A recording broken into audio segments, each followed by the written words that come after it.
Guys, I've got some news for you. I've got something new. I'm starting a new fitness program. Actually, it's a new diet. You know what will make you lose weight? Immediately lose weight? It's called the caffeine and stress diet. It consists of nothing but Devil Mountain coffee and a lot of stress. Trust me, you will lose weight. And be very productive.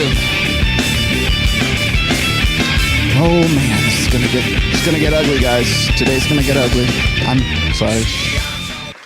Fair warning, it's gonna get ugly. If I can remember to turn the echo off. There it is. I got a tacky note that tells me to do that. See, thank you. Yeah, I know. You're welcome. You're more than welcome.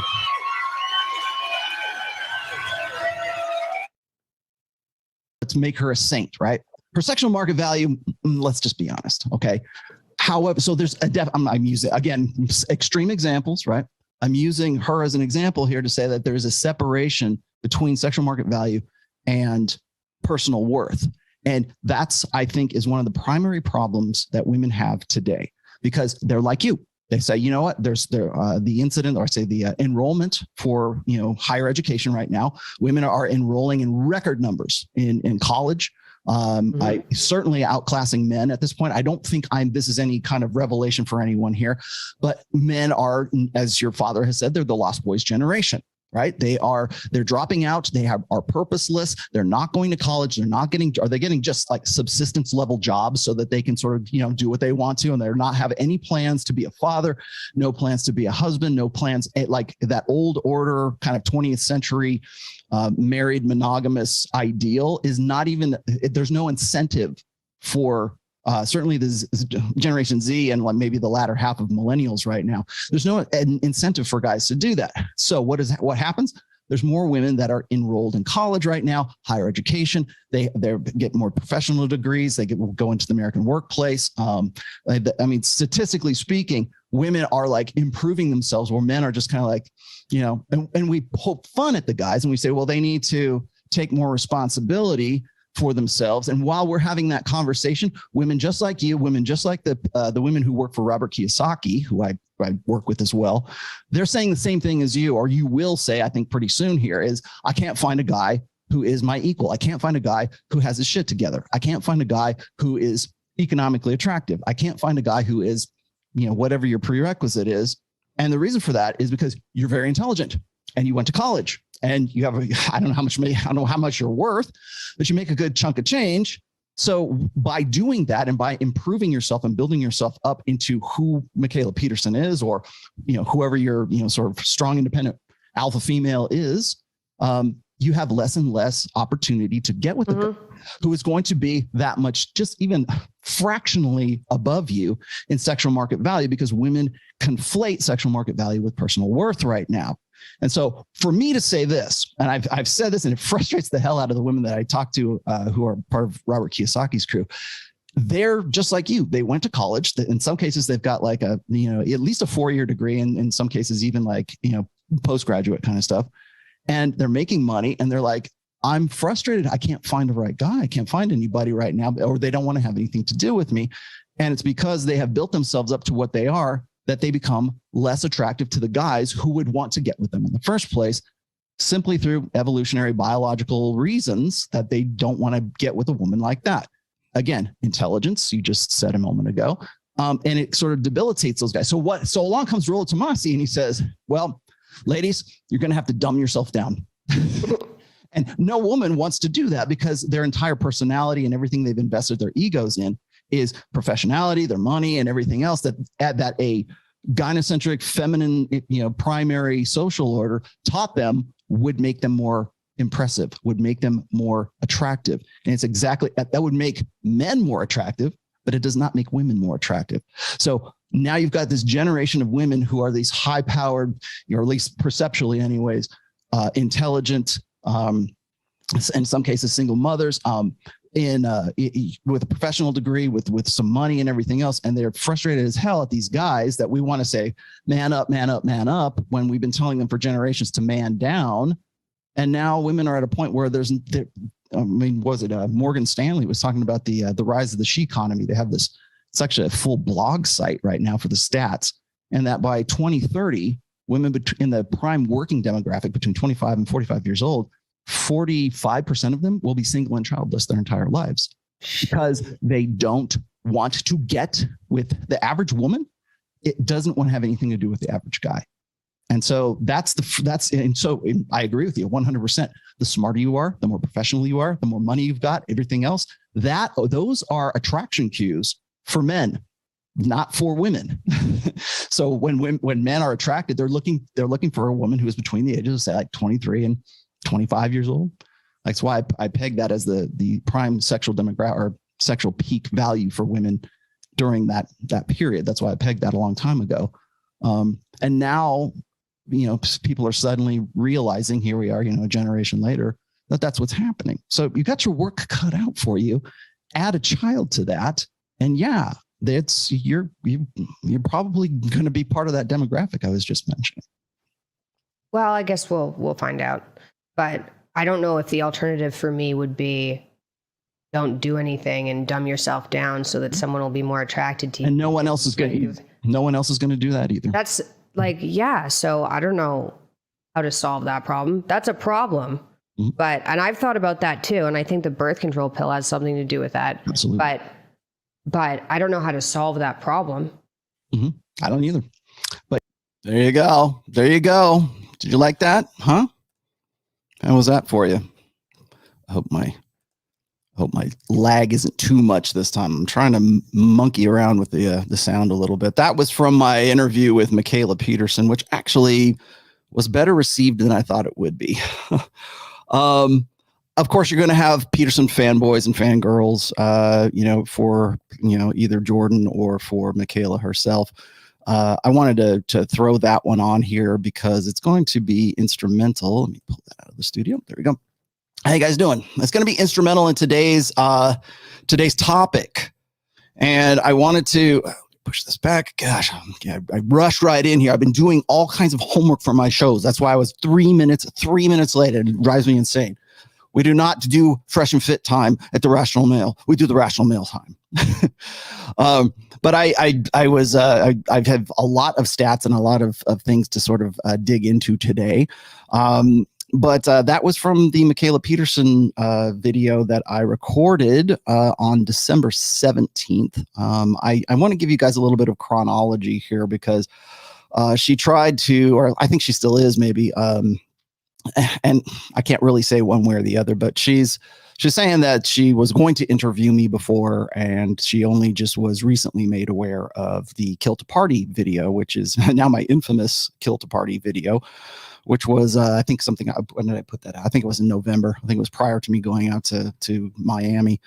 And I didn't really think too much of it, but when I was in Miami in December, in the early part of December, which was around like December 1st or December 2nd, I noticed somebody had sent it to me in my DMs on my Instagram and said that, Mikhaila really wants to see you, right? She wants to interview you. I'm like, oh, cool. So there was somebody sent me a story of hers or something that says, how do I get ROLLO TOMASSI on my show? I promise I don't bite. That was the thing. I think it's still on my Instagram. And so like when people go, I thought this was funny. This was absolutely hilarious because when I started the interview, I said, it's okay. I don't bite. Right? That's what I said. I was referring to the story that she had, put up on her Instagram, and people go, oh, he's creepy. He said he wouldn't bite, oh, he's a creepy old man. I'm like, no, man, I was just referring to the message I got on Instagram. I thought it was funny. Jesus. But of course, everybody wants to take everything the wrong way. And of course, everything goes sideways when you just get drive-by haters or drive-by fanboys, fangirls, whatever.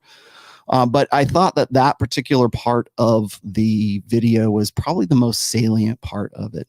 And I think it was interesting because it sounded to me like this was the first time this had been explained to Mikhaila. The first time when you say, oh, shit, I'm 29. Well, I think she might be 30. I think she had a birthday just like either yesterday or the day. I think it was like, or maybe it's coming up, but it'll be in January. She's turning 30 this month, put it that way. And we talked about that. Again, it's a 2-hour video. If you want to go see it, it's on her channel. I thought it was really good. I think she probably did too. It was a good back and forth when nobody was raising their voices. It was all very, very matter of fact.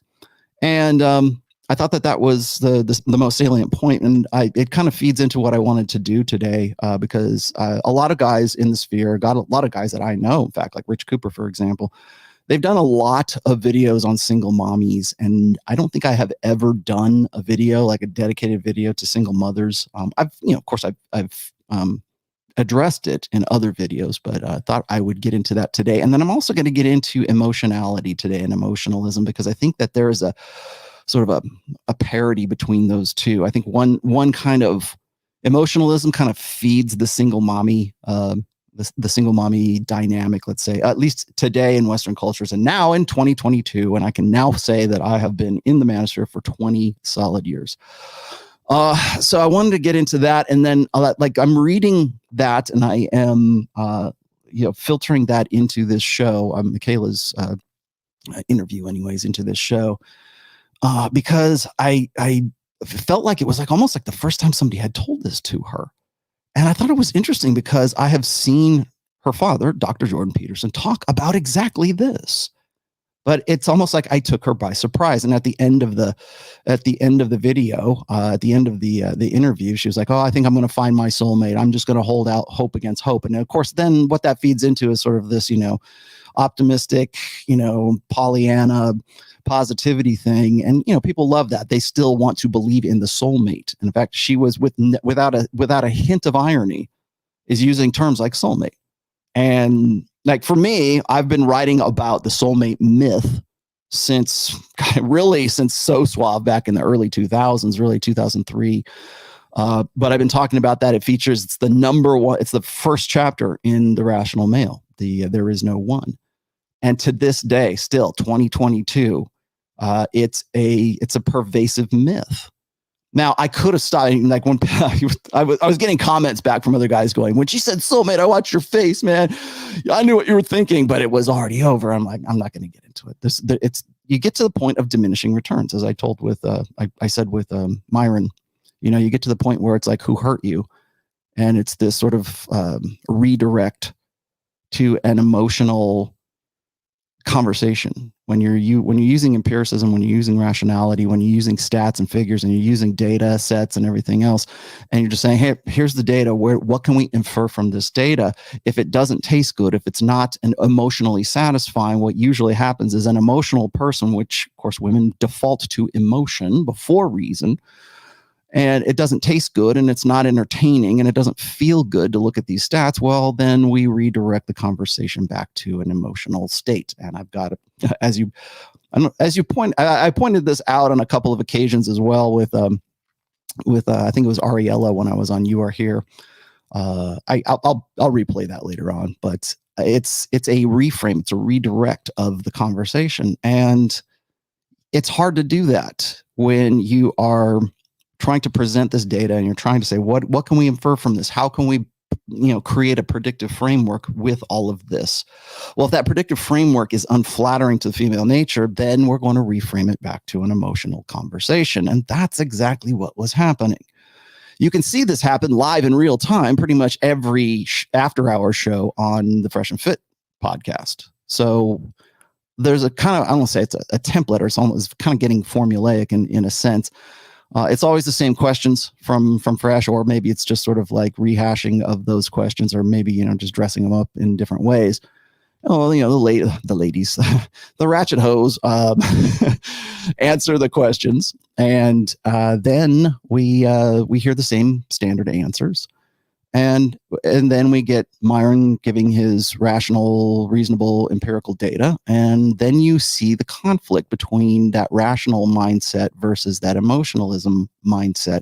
And that's really that's where the entertainment value is, my friends, is in that disconnect. They're not speaking the same language. You start talking past each other, but there usually comes a point, as I've said, of diminishing returns. And usually that's at who hurt you, or you're an incel.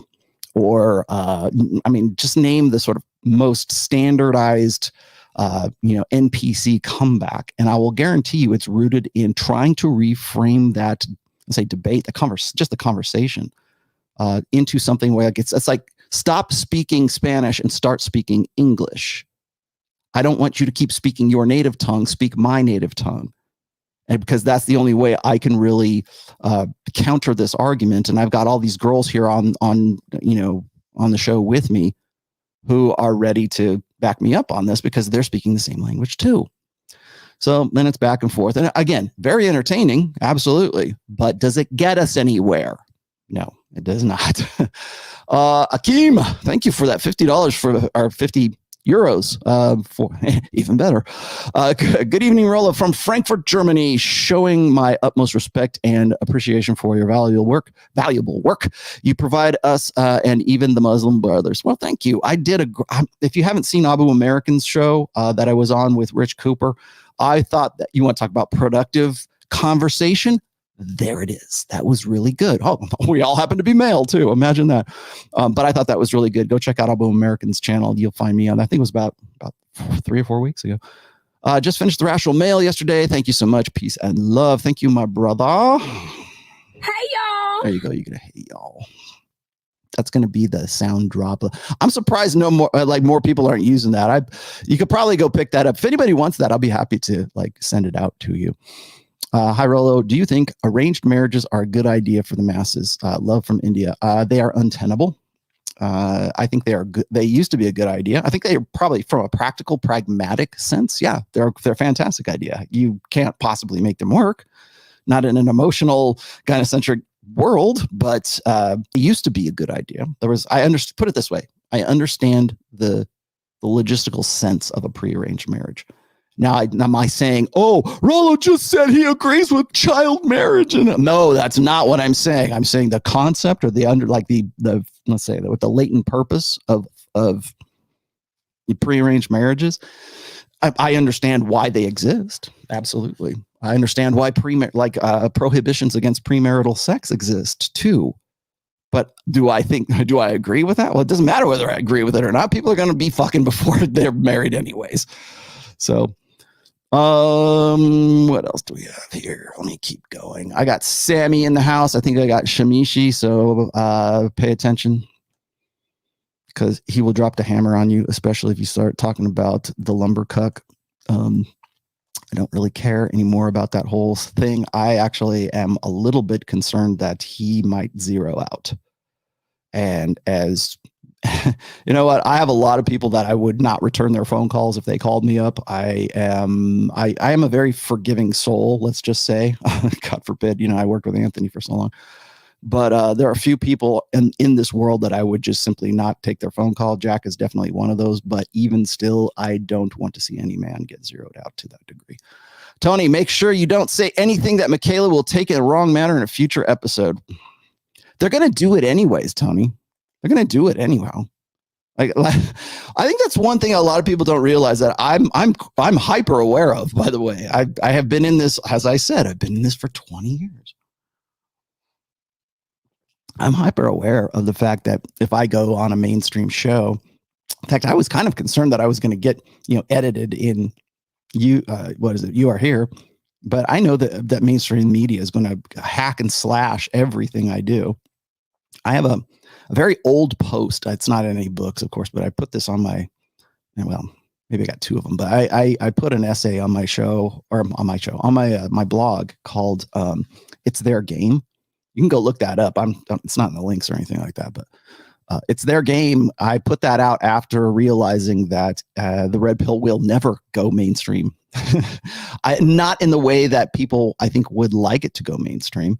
If it's negative, if it shows like a guy like Roman McClay, going on a shooting rampage, then yeah, they're happy to throw that one out there immediately. But if I go and I say this, my work has saved the lives of thousands of guys, then suddenly I have this messianic complex. He's a cult leader. They want the mainstream media, and as mainstream media expands, or kind of, I don't want to say expands, it becomes a little bit more like homogenized, I guess, with online culture. you're going to see that a lot of people who are like sort of e-celebrities right now, when they trade out whatever their old, incentives or the reasons for getting into it were, once they trade that for mainstream dollars and mainstream exposure, then they have to speak that language. They have to start doing that too. So yeah, I mean, I understand what you're saying here as far as, be careful of what you say. Yeah, I know, because I'll give you an example of this, Tony. When I did the Kill to Party video, yes, did I use Mikhaila Peterson's picture in the thumbnail? I did. Sue me, kill me. Okay, guilty. You got me, man. I mean, wait, there it is. Guilty. Yes, I am guilty of using Mikhaila Peterson's picture in that thumbnail because her eyes were like bugged out and everything was perfect. That's a very well watched show because people think that is the Rollo ran her up the flagpole episode. That had nothing. She was. I don't even know how long I spent on her, but I think maybe like 20 minutes of a 3.5 hour show. Okay. I also spent a lot of time on other people as well, but that's the one we're going to focus on because she's the most visible. She's a celebrity. She's a celebrity. And I felt like it was time to sort of like, she was a good illustration of the Kill to Party dynamic. Do I think that she was going to kill her child like Casey Anthony? No. But did I know that people were going to make that comparison? Absolutely, I did. Oh, he said she's just like Casey Anthony. No, that's your stupid binary extreme, too long, didn't read, give me the info bites, throw it in my mouth as I go through the drive-through mentality of this, certainly the fanboys. But they don't take the time to go, okay, what's he really saying here? They don't care. And I know that they don't care. In fact, I made that point during the interview. I said, you know what? I have a clips channel where I do 59 seconds. That's a maximum amount of time. 59 seconds for a YouTube short. And people clearly do not watch even a less than a 1 minute short clip. But they're happy to give me a drive-by comment. They're happy to go, you suck. Right? Or they'll read the first 2 or 3 comments and they'll read the title. They'll see the thumbnail. And I usually, my thumbnails for shorts are like, there's your thumbnail for today, by the way. But it's, they'll see that and then they'll go, man, this guy's really an incel. I bet he hasn't had his dick touched in 100 years. No. But I'm hyper aware of that, Tony. I'm hyper aware of the fact that people will carve up whatever it is that they want. And you know what? That's really part of the game. That's part of the grift. I mean, let me tell you something else here, Tony. One of the other things that happened along the way, and I knew this was going to happen, but I thought it was interesting considering the timeline because when Mikhaila had said that she wanted to interview, she called me, and I think it was Myron put her in touch because she's supposed to go on Fresh and Fit, I think in February. I think she's still confirmed. And I think maybe even Jordan Peterson will be on that show. I don't know. Don't quote me on that. But there was, some back and forth for scheduling to have at least her come on Fresh and Fit. And honestly, I think I probably went a whole lot easier on her than Myron most likely will. Simply because I'm trying to be more analytical and more rational about the whole thing. But so here she is. She hits me up. She called. She's got my number. And says, hey, let's schedule something, blah, blah, blah. I was doing You Are Here, so I couldn't really do it the week she wanted me to. So I did it the week after I got back from Texas. And we did it. So she hit me up, I believe, on December 1st or December 2nd. And then we shot the show on December 17th. And then literally on the 29th of December, that's when she published the interview I just showed you guys. Well, part of it anyways. And so she put that out there and I thought, oh, okay, well, let's see how this goes. And in less than 24 hours, there are already clips of that video that she's using on Instagram, that she's using on Facebook, that she's using on every social media she has, certainly on Twitter. And I'm like, oh, wow. So I'm looking at these clips where it's like these little outtakes. And if you watch the whole video, you can sort of see where the wedge was, kind of spliced together. And again, I think I still, even in those clips, I think, I pretty much make a good case for myself. But of course, the first one comes out is like, I don't like you talking about me, comparing me to Casey Anthony. And I knew that was coming.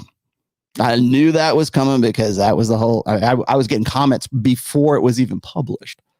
So there's that aspect. But the other thing is, I think it's also indicative of the fact that between December 17th, when we recorded it, and the December 29th, when it was published, all of those clips were already made. All of those clips were all ready to go when they were going to drop the video. And in less than 24 hours, those clips were already up on social media, trying to generate, I mean, please go watch the whole video. I hope you do. But the outtakes were meant to paint me in a bad light and paint her in a good light. And it's part of the game, man. It's their game. Let's see. Blue Pill Unplugged, excellent interview with Mikhaila. Case study in how to be respectful but maintain frame in a discussion. Thank you, because people weren't giving me props when I was doing it with Ariella, which I'll show you guys here in a second. With women is how to push you into an emotional response, be submissive and apologizing. Yeah, I don't have any reason not to be me. So I was talking to Ryan and Troy and the guys on Rule Zero was just yesterday for our year-end show, and we brought up the fact that everybody pretty much on our show has never really changed our tune. Like, there's no guy that's been like, I'm a pickup artist, and now he's an evangelical, televangelist Christian minister. Like that's what I mean. Like that kind of a radical pivot. And I started thinking about that, and I go, well, you know what? I've been doing this for 20 years now. I don't think in that time I have ever changed my story, right? I've never pivoted to anything other than what I have been doing, because that's what I started doing it for. It certainly wasn't financial reasons back in 2002. Right? I wasn't trying to sell a book. I wasn't doing it. All I was doing was having conversations because I wanted to understand things better. And I don't think I've changed my tune, let's just say, since then. And people might say, well, you're just stuck and static and blah, blah. You're not maturing enough. Well, sue me. At least I'm consistent. I'm consistently out here doing it. So thank you for the props, my friend. Will F&F address the hypergamy issue with Peterson? I don't know, man. You can ask them. I just work here. You tell me, man. I just work here. I hope so. Because Peter Jordan, anyways, doesn't really cover the alpha fucks side of hypergamy. Seriously, people want to come at me and say, "Oh, he does. He talks about it sometimes." I'm like, nope. And pretty much all of the usually, if he does discuss that side, it's usually in terms of that's a personality disorder, or that's a damaged woman, or that's a immature woman who just wants to, get with a hot Chad, which of course we see over and over and over and over again. And so in the age of social media, that's unignorable. But again, it's an unflattering truth that I hold up a mirror for, and the other guys too, not just me. We hold up a mirror, and you have to want to look into it, man. Off topic, how would a guy who wasn't taught a work ethic as a child improve his work ethic? Get off your ass. Stop sedating yourself. Number one, here's my number one advice. Here's a number one. People say, Rollo, you give advice on that. And I don't give advice on this show. I do not give advice on this show. I give you tools. I tell you I'll tell you what I would do for me, but I'm not telling you what to do. I would say, here's a suggestion maybe, but that's not necessarily advice. I'm not saying here's a plan to go forward, my friend. But as far as your work ethic, that's a lack of discipline, right? So how do you become more disciplined? Start committing yourself to things that inspire you to be more disciplined first, I would say, and I don't mean like you don't have to commit to a woman. I'm not saying that. I'm saying like there's other believe it or not, there are other things in life that men can actually commit to that aren't female, that don't have a vagina. Commitment is a very broad term, my friend. But when it comes to work ethic, I would say it's probably a lack of discipline, and you need to get into the habit of being disciplined. Join the army, my friends. Yeah. Got my Vortex shirt on today. I changed my shirt. Like, you want to know I was late because I had to change my shirt for this show because I had on exactly the same outfit that I did on the Mikhaila Peterson. I was like on the 17th. I was like, oh, man, maybe I should go change. Did you want that? Here you go. That's for a 3-minute late show. Guru Keeves, Rollo Psych Today, wrote an article in 2021 saying that single childless mothers are the happiest demographic of people in society, whereas the opposite was said in 2011. Yeah. Is there a recent contrasting data to that? We're going to talk about that today. Actually, I have the happiness indexes.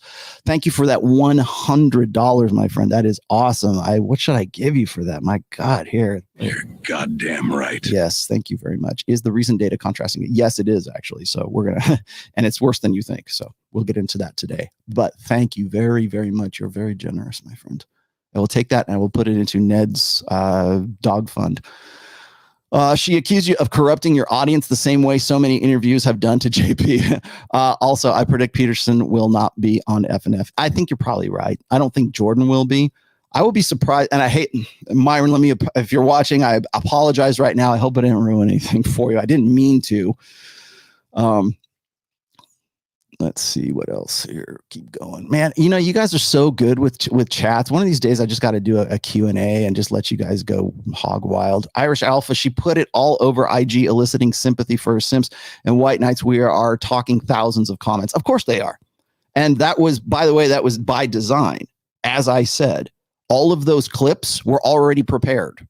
They were already there. Like the show, they didn't even know how well it was going to play or what the views were going to be or what the engagement or the CTR or the impressions. They had no idea. It was, those things were up like the clips that she was posting on her social media were up within, gosh, in some cases 4 hours.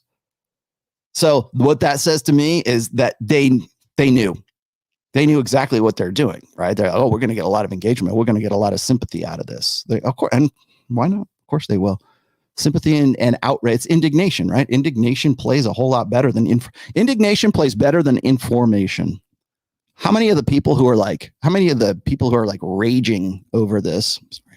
Many people are raging over Rollo actually talking to me. How dare he talk to Mikhaila, my girl, my friend? No, God damn it. I always come up with how dare you, and I don't. How dare you? I don't have the sound drop ready to go. How dare he talk to her? He must be an incel. He's never seen a woman naked.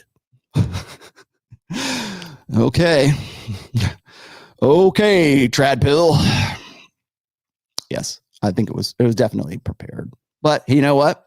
Got to admire the hustle, right? I mean, that's part of the game. We're supposed to be hustlers, right? She's in the hustle economy just like anybody else's. Is a date and hypergamous assessment of a guy. Yeah. She wanted to clear her name. Yes, that was the first thing she did, by the way. And I'll tell you, here's another thing, Lord Loco. And this is, I didn't mean this to be the, here's my evaluation on the interview episode, but if you watch the first half, maybe the first third of the interview, which is like, I don't even call it an interview.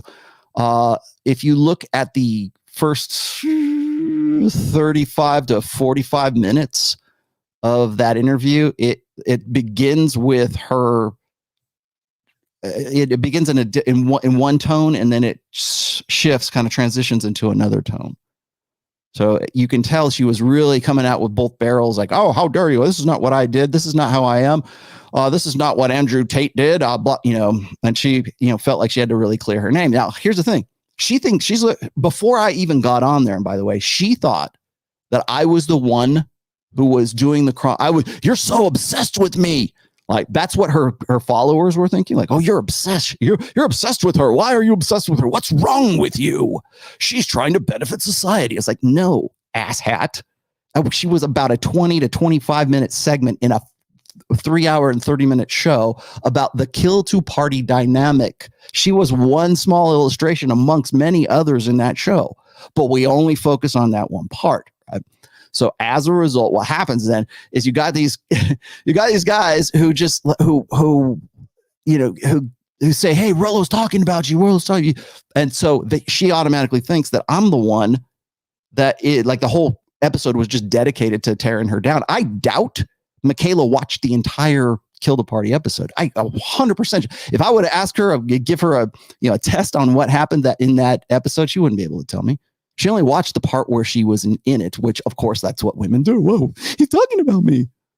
Of course. And she didn't mention anything else about that episode because she didn't watch it. She only watched the parts about her. And that's what she wanted to do, was clear her name. And in the first part of our interview, that was the tone of the conversation. After that, she doesn't know. She's got no earthly idea who Rollo Tomassi is. She was like, even when she introduces me on that video, it's like, Rollo Tomassi, the author of many books, including The Rational Male. I'm like, no, it's all The Rational Male. Because she had no idea who I was prior to that. And that's why she had to preempt everything by, oh, I tried to get into, I wanted to have him on the show. And then I heard that he had talked bad about me. No, he didn't. The only time she wanted to have me on there was after that episode. I've been around for 20 fucking years, man. How long do I got to wait? Like, if you know who I am, you do, or you care to know who I am, then you do. Her dad certainly knows who I am right now. Great. Awesome. Hey, Jordan, anytime you want to come on, anytime you want to do something, let's talk. I don't think that's going to happen, but I know, because and I wouldn't do the same thing either, right? I wouldn't give me juice. I wouldn't give me oxygen. Shit. I wouldn't do that. I get it. But she wanted to clear her name. And I totally understand, but don't run into it thinking that like, oh, I was going to interview you, but, then you said bad things about me and I need to clear my name. And here's why I know that. Because when we were in the middle of the interview, when we were in the conversation, she went down item by item on the chronology that I read from this other guy. I don't even know the guy's name, this other guy's tweet that had been out really since 2019. And it was a chronology of like her travels and meeting with Andrew Tate and her dad and Andrey, and Andrey's possessed by a demon named Igor. I don't know, like all that stuff. It's not like I went and researched all of that. I simply bookmarked a tweet and I read it. Now, is it accurate? A lot of it sounds like she corroborated a good portion of that. But the other parts that were unflattering, she has to sort of say, well, here's why, cover her ass kind of thing. I thought it was interesting when she started talking about Andrew Tate and that she was in Germany and Andrew flew her to Romania to talk about business. Well, if you look at those pictures where the most infamous, and I'm not going to put them up because I'm not going to run Tate up the flagpole. Tate's just going to do what Tate's going to do. But if you look at those pictures, I don't know how many of you ladies are like, you want to improve your business and get yourself, I'm about to go to the Rebel Capitalist conference in Houston. I'm going to count how many women are dressed in slinky cocktail dresses and, saddled up to guys who they're doing business with their hands on your ass. So while your estranged husband, who you admitted you were going to divorce prior to any of this, on that show, by the way, is home with the kid. So so we were just there for business. Nothing happened. I can only take your word and Andrew's word for that, but I don't know what kind of business you're doing, but you're dressing for success. Maybe you are. Let's see. Let me keep going. God, all you guys want to do is talk about this shit, don't you? Man, I have this whole nice show. You want to know why this show takes so damn long? That's why. Rollo Tomassi thoughts on phenomenon of single mothers being puberty when separated from the biological father. That's a biological fact, by the way, Burning Wolf. So when a girl, like for instance, if a young woman is say a girl is 11, 12, 13 years old, she will enter puberty faster if her biological father is gone from the family, is out. There are all kinds of research studies on this. Also, if the father dies, if the father leaves the house, that accelerates. It has, for whatever reason, there's a psychological reason that prompts a biological response, and it's common enough that they've researched it, and the findings are robust. That when a young girl is, prepubescent girl goes into puberty as a result of the male not being in the house. Now, that's the phenomenon. That's the dynamic. Okay, that's a dot. How can we relate that to, well, why would that be? What's the function of that? Why does that exist in human females? Why does that? What happened? Why is that response? Because there has to be some sort of evolutionary response. There has to be some sort of advantage or protection, or maybe it's a spandrel. Who knows? But me just asking them, then now I'm an asshole. But you are correct. Let's see. What else do we got here? Want to hurt a man, tell lies about him. Want to hurt a woman, tell truths about her. Yes. And you know what? Let me tell you something else. I was going to use this quote. The devil never has to lie when the truth is more injurious. Devil always tells the truth when it will hurt you more. And people want to call me the devil. I'm happy to, here we go. Yes, I'm happy to embrace that if it means telling the truth. And I think that I even posted that in one of the, as a comment in one of her Twitter screeds was, somebody, I think somebody said, oh, you must really hate women, Rollo, which is that's another one of those sort of conversation stoppers, which is like, who hurt you? Yeah, you must hate women. Hate is an emotion. So when I hear that, it's like it ends the conversation. That's the point of diminishing returns. But on this one rare occasion, I'm like, well, if I do, then I'm the most loving, hater in the world, And I say, yeah, I have so much affinity for women and for females and for whatever that I have an obligation to objective truth and to tell them the truth about it. That sounds a whole lot more loving and a whole lot kinder than giving them pretty lies about themselves, which is all they've been getting for a long time. And we had that conversation, as I said, in the middle of it. If you watch that interview, that part where I talked about, God, this is a great topic too. That part where I talked about how it is that women today will get into this ideal of professionality. I think I talked about this on the Alpha Females episode as well. Devil Mountain Coffee. And what happens is you build a woman up, a young woman up. And I know because I see this in my own daughter. I see this in the women that work for Robert Kiyosaki. You will hear this constantly in article after article. And what happens is you'll get a woman who is, I mean, hell, you could go back as far as like 16 years old, but 18 to like 28, somewhere around there. And she's been fed a constant diet of female empowerment. And the only way to be a good, valuable, strong, independent woman is to be a strong, independent woman, right? That means go to college. We look at the college enrollment rates. They're 65, it's pushing 70% female in colleges. And so what happens is you'll hear guys will fire back at me. Who cares? Who cares, Rollo? Who cares? Colleges are just these, training grounds for feminists and communists, right? Okay, well, then I guess you're not going to be educated like formally. And maybe that's the fault of the education system, for most definitely. Yeah, I would agree with you there. But, facts are facts, man. 70% of women are the ones that are going into enrolling in college. Okay, well, what's the downstream effect of that? Well, then now they're going to start their own businesses. Now they want to be more independent. And that's, I don't necessarily think that that's a bad thing. But there are consequences and results of those choices. And that's where I have to draw the line.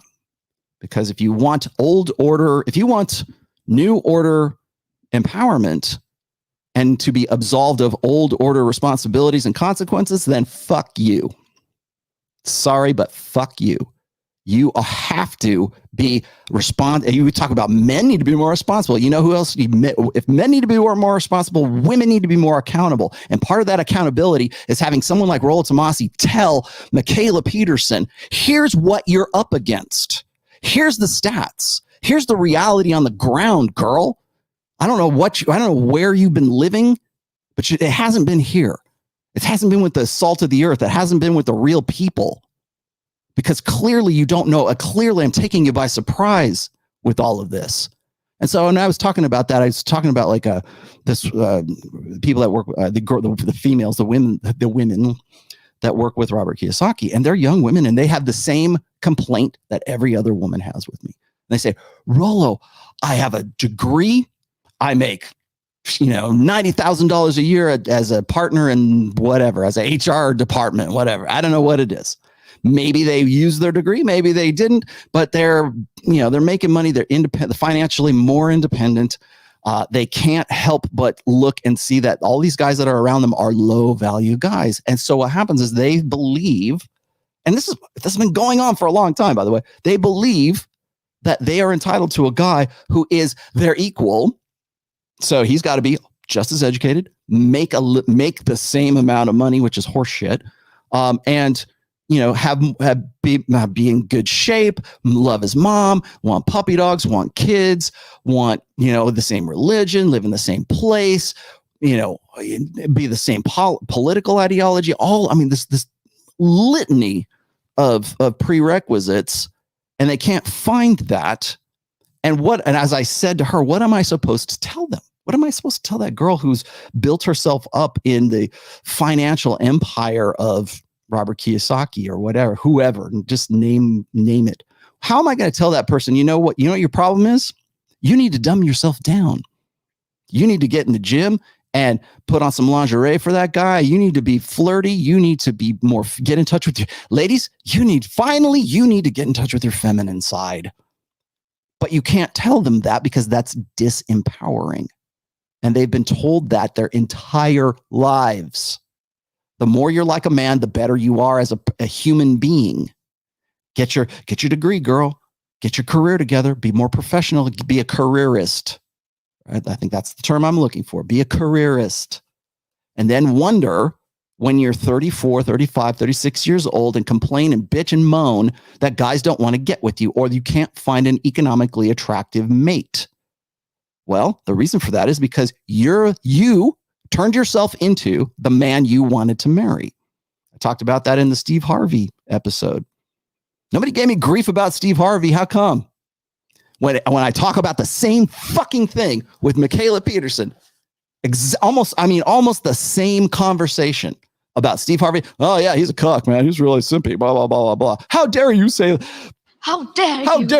same thing about Mikhaila Peterson? Yeah. Now you see the problem. Now you see at least part of that problem.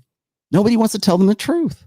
Nobody wants to give them objective truth. That's why I have an affinity for women, because I have an obligation to tell them objective truth that will hopefully, help them make better decisions, or at least informed decisions. Mikhaila wanted, there was a part I didn't show it, but there's a part in the interview where Mikhaila is saying, "Oh, I'm an intelligent girl," and blah, blah, blah. Okay, great. That makes no effing difference whatsoever in the sexual marketplace. It's not that guys want dumb chicks. It's just that it's not it's not the force multiplier you think it is, because you've been told your entire life that if you're smart and witty and fun, there'll be some men who are threatened by you. Well, yeah, you know what? Funny thing is, they seem to get more and more threatened the older and older you get. They're not threatened of you. So either that meme is wrong and you need to figure something else out, or it's those guys, those weak, wimpy, pussy ass guys. They just want to get with girls who are 23 years old and knock them up. Well, not unlike yourself. So, what's this? Happy New Year, Rollo. This may be off topic. Have you seen the Wheat Waffles video channel? I have. Somebody sent me a link a couple times. I was not very impressed, honestly. Let me rephrase that. I think Wheat Waffles is playing you. He's definitely playing. He's speaking your language. MGTOW. Doomer MGTOW is black pill. He definitely knows. How people say, that person can speak fluent Christianese. Wheat Waffles speaks fluent black pill. Whether or not he's really on board with that, because I've seen pictures of the kid too. Doesn't look too black pill to me, but maybe I'm wrong. I don't know. I promise you this, at some point before June, I will do my damnedest to have Turd Flinging Monkey on here again.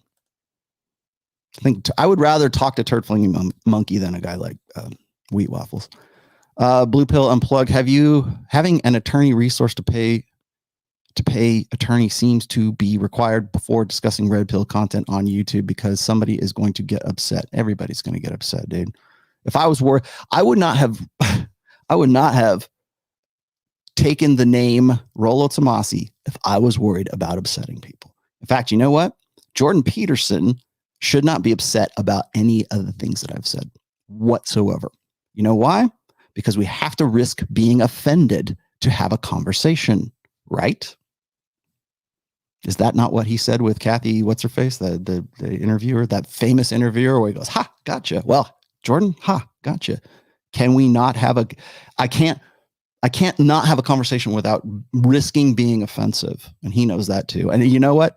Damn well Mikhaila should know that as well, but she doesn't. Well, I think I even brought that up during the interview too. When's the book coming out? Mid-January. That's all I'm going to say about it right now. I'm deciding how I want to launch it at this stage. Check out Sultan Muhammad V, former king of Malaysia, who self-abdicated the throne to marry a Russian model. Yep. Well, cucks are going to cuck, right? Why don't mothers want to hear about the red pill when they have sons? They do actually. Real femme sapien. Thank you. Wow, a female viewer. Oh my God. And she's not in a red dress with big tits. They do actually. Real femme sapien. I was at the Rebel Capitalist in June. And I was, and if Paul Benjamin is watching, he and I were both having, we were having dinner, and we were in the lounge at the hotel, and I had at least two women come up to me who were mothers, and I think one of them was like 41 years old, and she wanted to shake my hand, and she was like seriously on the verge of tears. And I'm again, not to pat myself on the back or anything, but she was like really kind of nervous about meeting me. And I'm like, really, I'm human. Come on, sit down, whatever. And she was like, I have 4 sons, and I'm giving your book to all of them. Well, when they're 2 of them, when they're old enough to be, understand it. And I was like, well, thank you. And we had this very long conversation about exactly what you're talking about. Like, we're talking about red pill aware things and how she wanted desperately for her sons not to get trapped in this blue pill world, right? So she just wanted to, shake my hand, give me props and love on me, all that. And it was great. It was actually a very good conversation. And Paul, it was funny because we were trying to eat, and Paul's like, but it was good. It was good. They do. I'd also say real femme sapien is that I would say women who have sons are probably more open to what I'm talking about. What's your take on the new interview fits in Mikhaila's innate hypergamy strategy? I'm going to get to that when I actually get back to the subjects here. As damage control in the process of getting another partner. Yeah. Yep.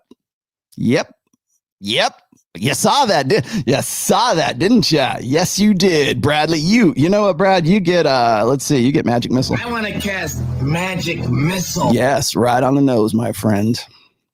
Because there's a part, I think, of most women when they get into the epiphany phase. I've written about this over and over again. Go read the essay, go read the book. When that woman gets into that situation, that's part of that epiphany. If I don't do the things, if I don't present myself in a certain way, I am going to be less marketable for a long-term partner, for a long-term commitment, for parental investment. The parental investment, by the way, that she already had anyways, from Andrey. And I'm following on, but just to clarify things here, I follow Andrey also, Andrey, her now ex, on Instagram. And let me tell you something, man, you follow that account, you will get I think maybe you'll get a better idea of what's really going on there. She said, oh, we were constantly fighting, and I didn't want to press her on that, because it's bad form, but maybe I should have, because it seems to me that maybe she, like the decision she made to get with him, to marry him, she married him after she'd been pregnant, to get with this guy, and after the fact pregnancy, and then say, okay, well, and things aren't working out, but here's Andrey trying to do the right thing. Seems to me he's if you look at his Instagram, man, it's nothing but him and Scarlett the whole time. And I looked at the Christmas pictures, I looked at the New Year's pictures. I mean, she's with his family. He's almost like a single father. In some ways, I see. Well, I'm not saying that to take anything away from her. I'm sure there's pictures of her and Scarlett too. But when I see that, I'm like, I get a different vibe from him than I do from her. And again, that's just me. That's me calling it. Not maybe I'm completely off base. That's just what I'm looking at. But yes, damage control for sure. Oh, God. This is going to be a chat heavy show, isn't it? So many single moms on Tinder and Bumble. It's depressing. I've started just sending them link to Kevin's song for shits and giggles. Yeah, Thought Mommy's in the Club. I'm going to end with that video today, by the way, Kevin. So please don't give me a copyright strike. Torsha, you're in line for a copyright strike after last night's show. I kid. I rib you and insult you because I love you. That's why. If I insult you and I push on you, then it means that I actually like you. I'm 28 and thinking about getting an Instagram. Could not having one help you stand out if there are no pre-selection qualifiers? This is a game question, really. Could it also help with a mysterious element to be the guy? Where are you? Let's say, you're a Missouri man, so clearly in Missouri. Leave Missouri. I don't know. Hard to say.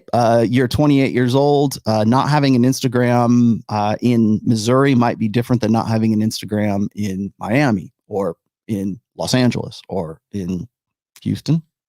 You know, where's a big metropolis? Las Vegas for sure. It's certain. I think it's almost expected right now for women to want to go creep around in your socials. Like whenever I'm like with the guys out in Brickell or something, it's not like, give me your number. It's follow me on Instagram. And they could give a rat's ass about your phone number. It's follow me on Instagram so I can slide into your DMs and we can have a conversation. And it's like this precursor to just this digital conversation. And then, things happen. Then maybe you're talking and maybe you want to go see, but it's like I said, it's a job interview. So I would say that it's definitely a handicap today. Now, are there ways to curate your Instagram to so that you can be more mysterious, or there's at least a challenge, or there's like, oh, I wonder if that's really to stimulate women's imagination? Absolutely. But I think it's more of an advantage than it is a disadvantage today, for sure. Hey, Rollo, I've read that early puberty is almost perfectly predicted by the factor by which a species is sexually dimorphic. Okay. I'll look it up. If you want to give me links, I am man enough to say, I don't know, but I'll get back to you. I'll circle back to you. You guys like talking to each other quite a bit, don't you? Donovan Sharp, my man. How would you open Mikhaila Peterson? Single mommy? I don't think I would, to be honest. And I hate to use that as the cop out there. How would you open Mikhaila Peterson? I know your dad. I think that she's well known. Like she's a celebrity, right? And at least an e-celebrity in some sense. I think I wonder how many people don't know who she is. I wonder how many people don't know who Jordan Peterson is. That's kind of like saying, how would you open Zendaya? How would you open? Maybe she's not that much of star gravitas, but like, how would you open? I don't know, the daughter of a celebrity. Does The Rock have a daughter? I don't know. Like if it was The Rock's daughter, how would you open The Rock's daughter? That's what I would think. But it's also, you kind of have to sort of acknowledge the 800-pound gorilla in the room. I know you're Mikhaila Peterson. That would be it. Let's see. Hey, Matt. Jack says, hey, Matt. Jack says, thanks for his girl's deposit. Tim needed to make a withdrawal from Goldman Sachs. He loves Big Bad Beard 1000. Remember to like Ike. I got no idea what you're talking about. Can we just skip to the part where you talk about the elves? Is that where we're headed with that one? I don't know. Yeah, Rollo knows. I know what a glowy is too. Thanks. Yeah, I didn't want to, but now I do. But now I'm going to get super chats. You know what a glowy is? Because you know one. His name's Myron. She basically admitted her daughter was not the mistake her husband was. He saved her father. Did this level of simpery deepen her contempt for him? Well, put it this way. When he's the one who is, let's just say I can only go from pictures. When you're talking about, oh, is Instagram important? Yeah, it's certainly important for a guy like Andrey. So if I'm looking at this, I don't know him personally. I would love for Andrey, you're invited to come on this show, by the way. I really want to talk to you, face to face. If you're into it, please, this is an open invitation for Andrey. But it seems to me like he is a very dedicated father.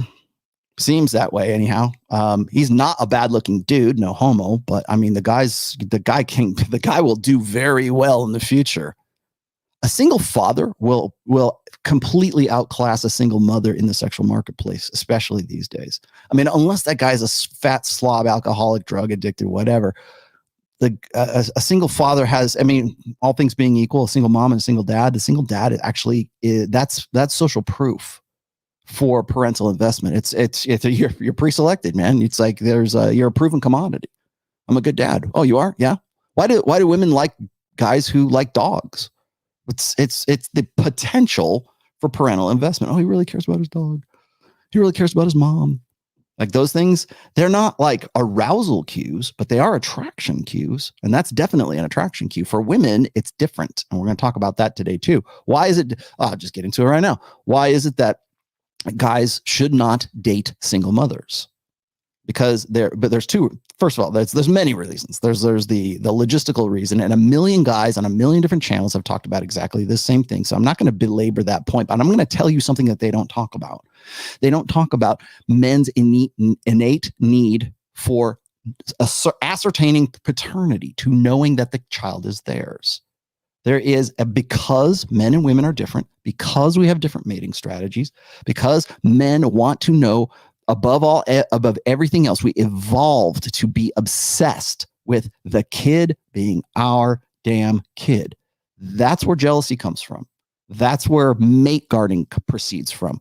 You will hear guys say, well, it's a bad investment to take care of another guy's kid. Yeah, you're right. Can you tell me why you're right? Most of them can't, because they're all wrapped up in the indignation of, I'm not going to take care of some other guy's kid. And as long as you're saying that, you're trapped in an emotional state, but with understanding what that is. Drag your happy ass out of that thinking and say, what is the point? What is the purpose? Why does this work this way? And the reason it does is because in our ancestral past, men had to be obsessed with knowing that the child was theirs. You want to know why we're concerned with patrilineal names? Why do we give the man's last name to the child? Because that is a marker of DNA. That is the marker of my blood, his blood. It's in the Bible. It's in God knows how many other religious texts. It doesn't even have to be religious. It can be just like, hunters and gatherers, nomadic tribes, right? We are interested in knowing that the child is ours, because that's the only imperative for men. Women know that the kid is theirs. They're 100% certain that the child is theirs.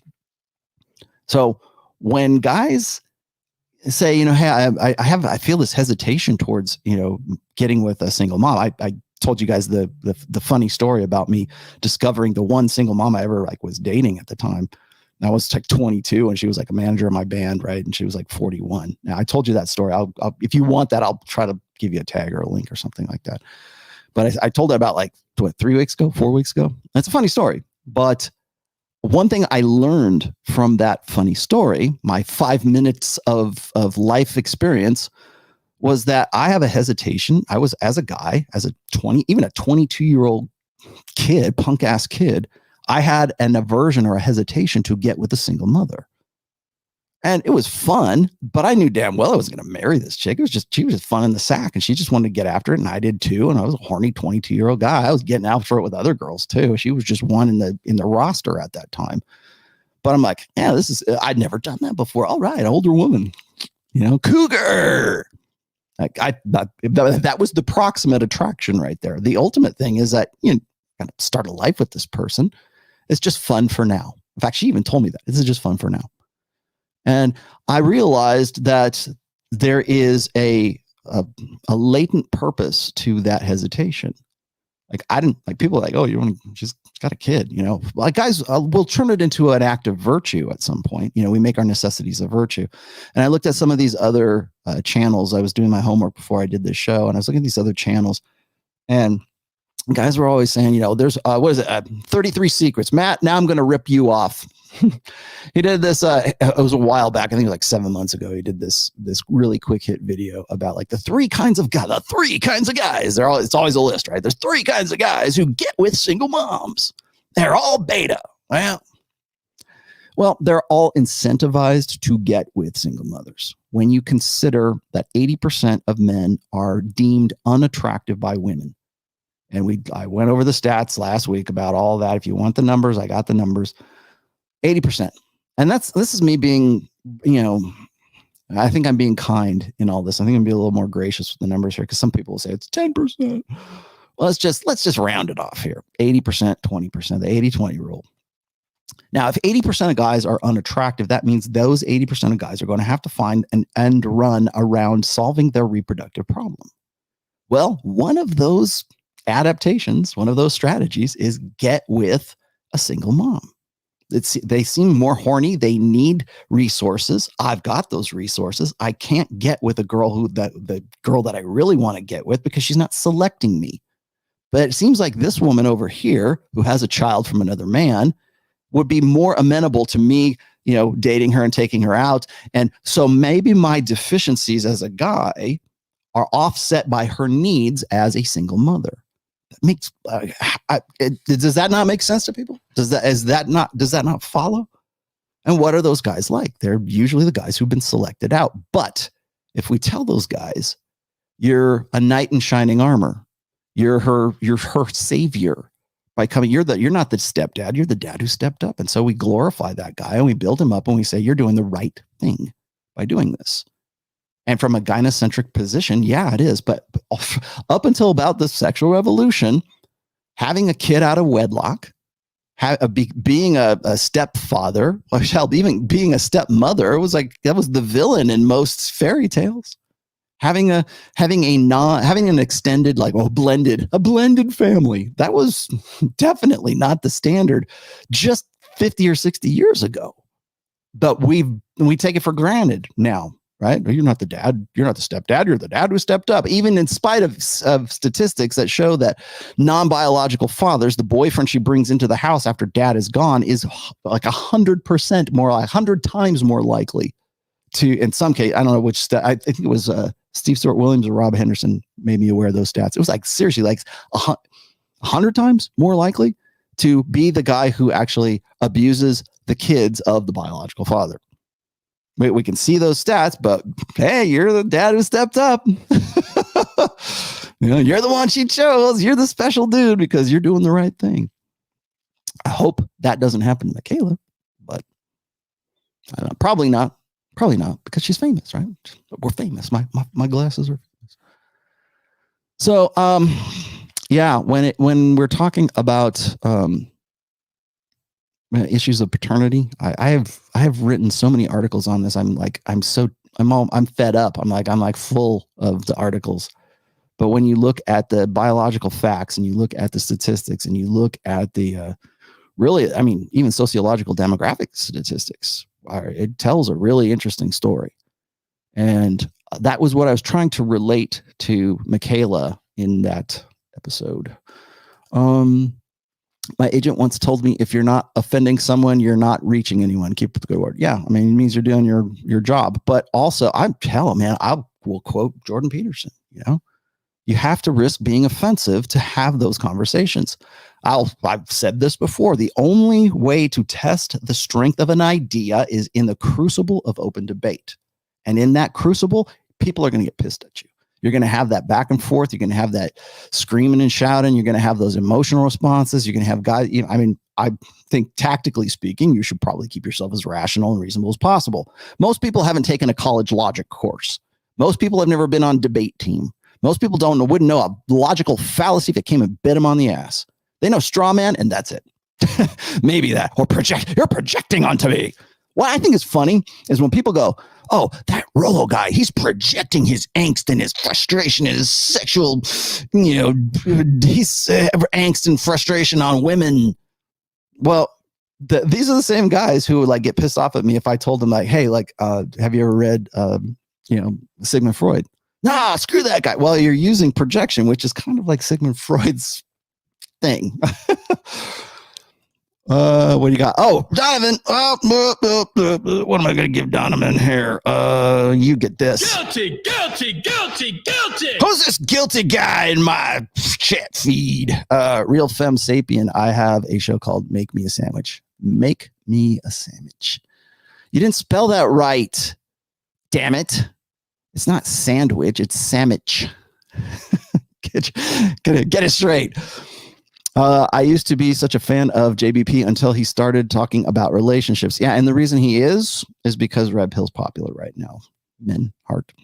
I would pay a ton of money to watch you debate JBP on Mikhaila's podcast. I would do it, but I would be I would be in unfriendly territories. They would probably dice it up and make me look like I'm how I talk about relationships.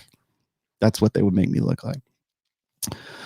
And then what are we going to debate? Like I've had people tell me like, you should go and debate Jordan Peterson. And I'm like, about what? You know, about hypergamy? That might be a good spot to start anyways. But I think they would come at me because again, I have probably offended him. And again, Jordan, offense is a necessary part of the conversation. Gotcha. Oh man, you guys are just nuts today. And Torsha's still in there. Yeah, get my likes up. Well, do whatever you want. King Henry, how would you open Mikhaila Peterson? Just say BBC. Oh man, I like that. Here you go. I'm attacking the darkness. There, that's yours. That's pretty good. That was pretty good. Maybe she'll wear the black cocktail dress for you. God, man, there's probably a whole backstory to all that none of us will ever know. Hey, Rollo, any books on female group social interactions? Yes, but none that you wouldn't find dry reading. For example, how their pecking order works and the tactics they use with each other. You know what the most educational book I read on that topic on like female sort of social dynamics, like the peer clutch, communitarianism, the psychological effects amongst women, it was actually a child psychology book, and why like the social, the peer clutches of little girls versus little boys, right? And the dynamics in between the two of them. Like for little girls, it is the worst thing in the world to have another little girl go, I don't want to be your friend anymore. No, because they rely on that sort of social, solidarity between the sisterhood really is what it ends up being. But actually the best book I ever read on that was actually a child psychology book. I know it's not really your shtick, bonus points for shtick, but would have liked to see you talk MGTOW on Elijah Schaefer. I'm not a MGTOW, so what would you like me to have said? Mainstreamers too often conflate us with incels. I know you want the stink of incels off of you, but I'm sorry. I know they're not the same. I know that. I've tried to make that clear on this channel. MGTOW is like, it's a spectrum. I don't mean that spectrum. I mean, it's like there's guys who are like married MGTOWs, or like they like to think so, but that just me suggesting that there could possibly be a guy on planet Earth somewhere who considers himself a man going his own way, and he's married and has kids. That's one end of it. The other end of it is MGTOW dictionary. The other end of it is the guys who are just like black pill doomer MGTOW. They'll still say they're MGTOWs, right? I think the problem with MGTOW is there's no really definitive definition for it. Like, what makes a MGTOW a MGTOW? I've said this a gajillion times, so why do I have to go back over this? You want the soundbite of Peterson saying the offensive quote? Sure. Yeah, please do. I'm always about like sound drops, please, people. Even if I don't use it, I'll still keep it in the library just in case. No body. Guys' priority should be health, wealth, property, and security above all. Guard your resources and value yourself over women's feelings and happiness. Yes, but you know what? Don't do it at the expense of not experiencing women and understanding their nature. Thank you very much. Continuing on. La la la. Pierre. Getting Andrey on an episode would break the internet. You think? I bet it would. Andrey, call me, baby. Have my people talk to your people. Oh my God, I actually caught up. I can't believe it. Okay, good enough. Now let's continue the actual topic today. Let's move on a little bit. I got in a lot of trouble for coming down on single moms, and not unlike our good friend Richard Cooper, who constantly gets in trouble for this kind of stuff, and just basically spelling out the facts. Like, here's why you should not date single moms. Here's why you should not entertain the idea of a romantic relationship with single moms. Just don't. All right, you get one of those too. I'm attacking the darkness. All my African brothers get attacked the darkness. So I get run up the flagpole quite a bit, just as anybody else does, when we point out. I don't think I'm not an evangelist, I think, when it comes to like, guys, don't date single moms. Here's 3, 10, 12 reasons why you should never do so. I think it's only one reason.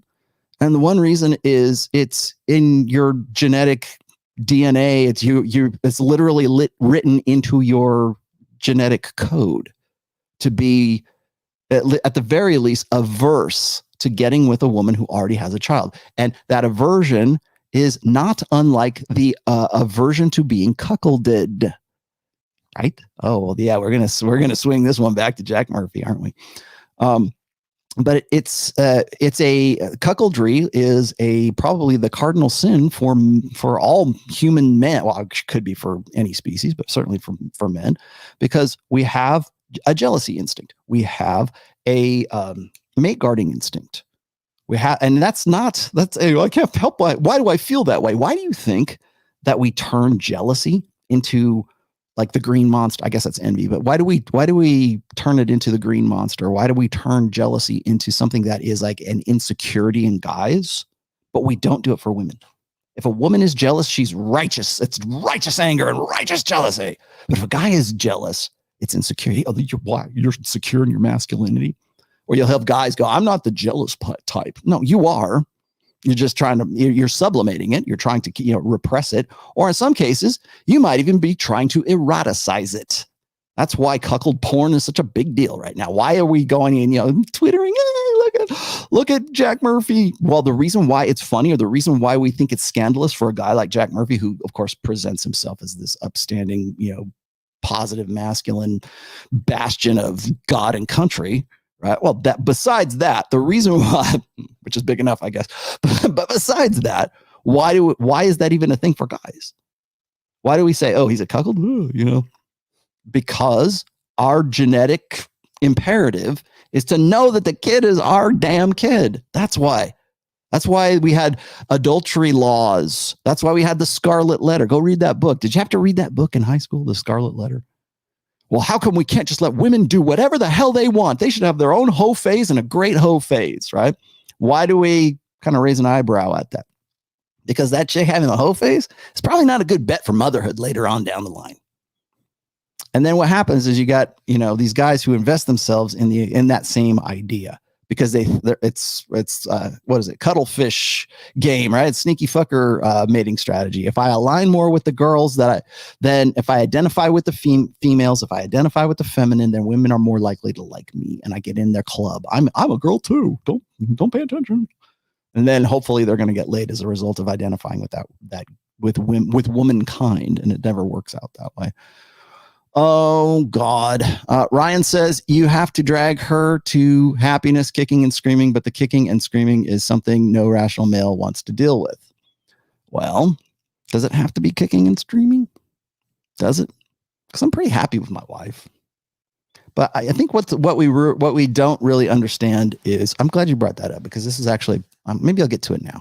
I was going to save this for later, but I posted this. God damn it. This is too good. I'm sorry. Thank you, Tim Trutone. I should give you a soundbite too. Here you get that. Hey, y'all. I have something for you, my friend. I have a gift for you. I posted this, by the way. There it is.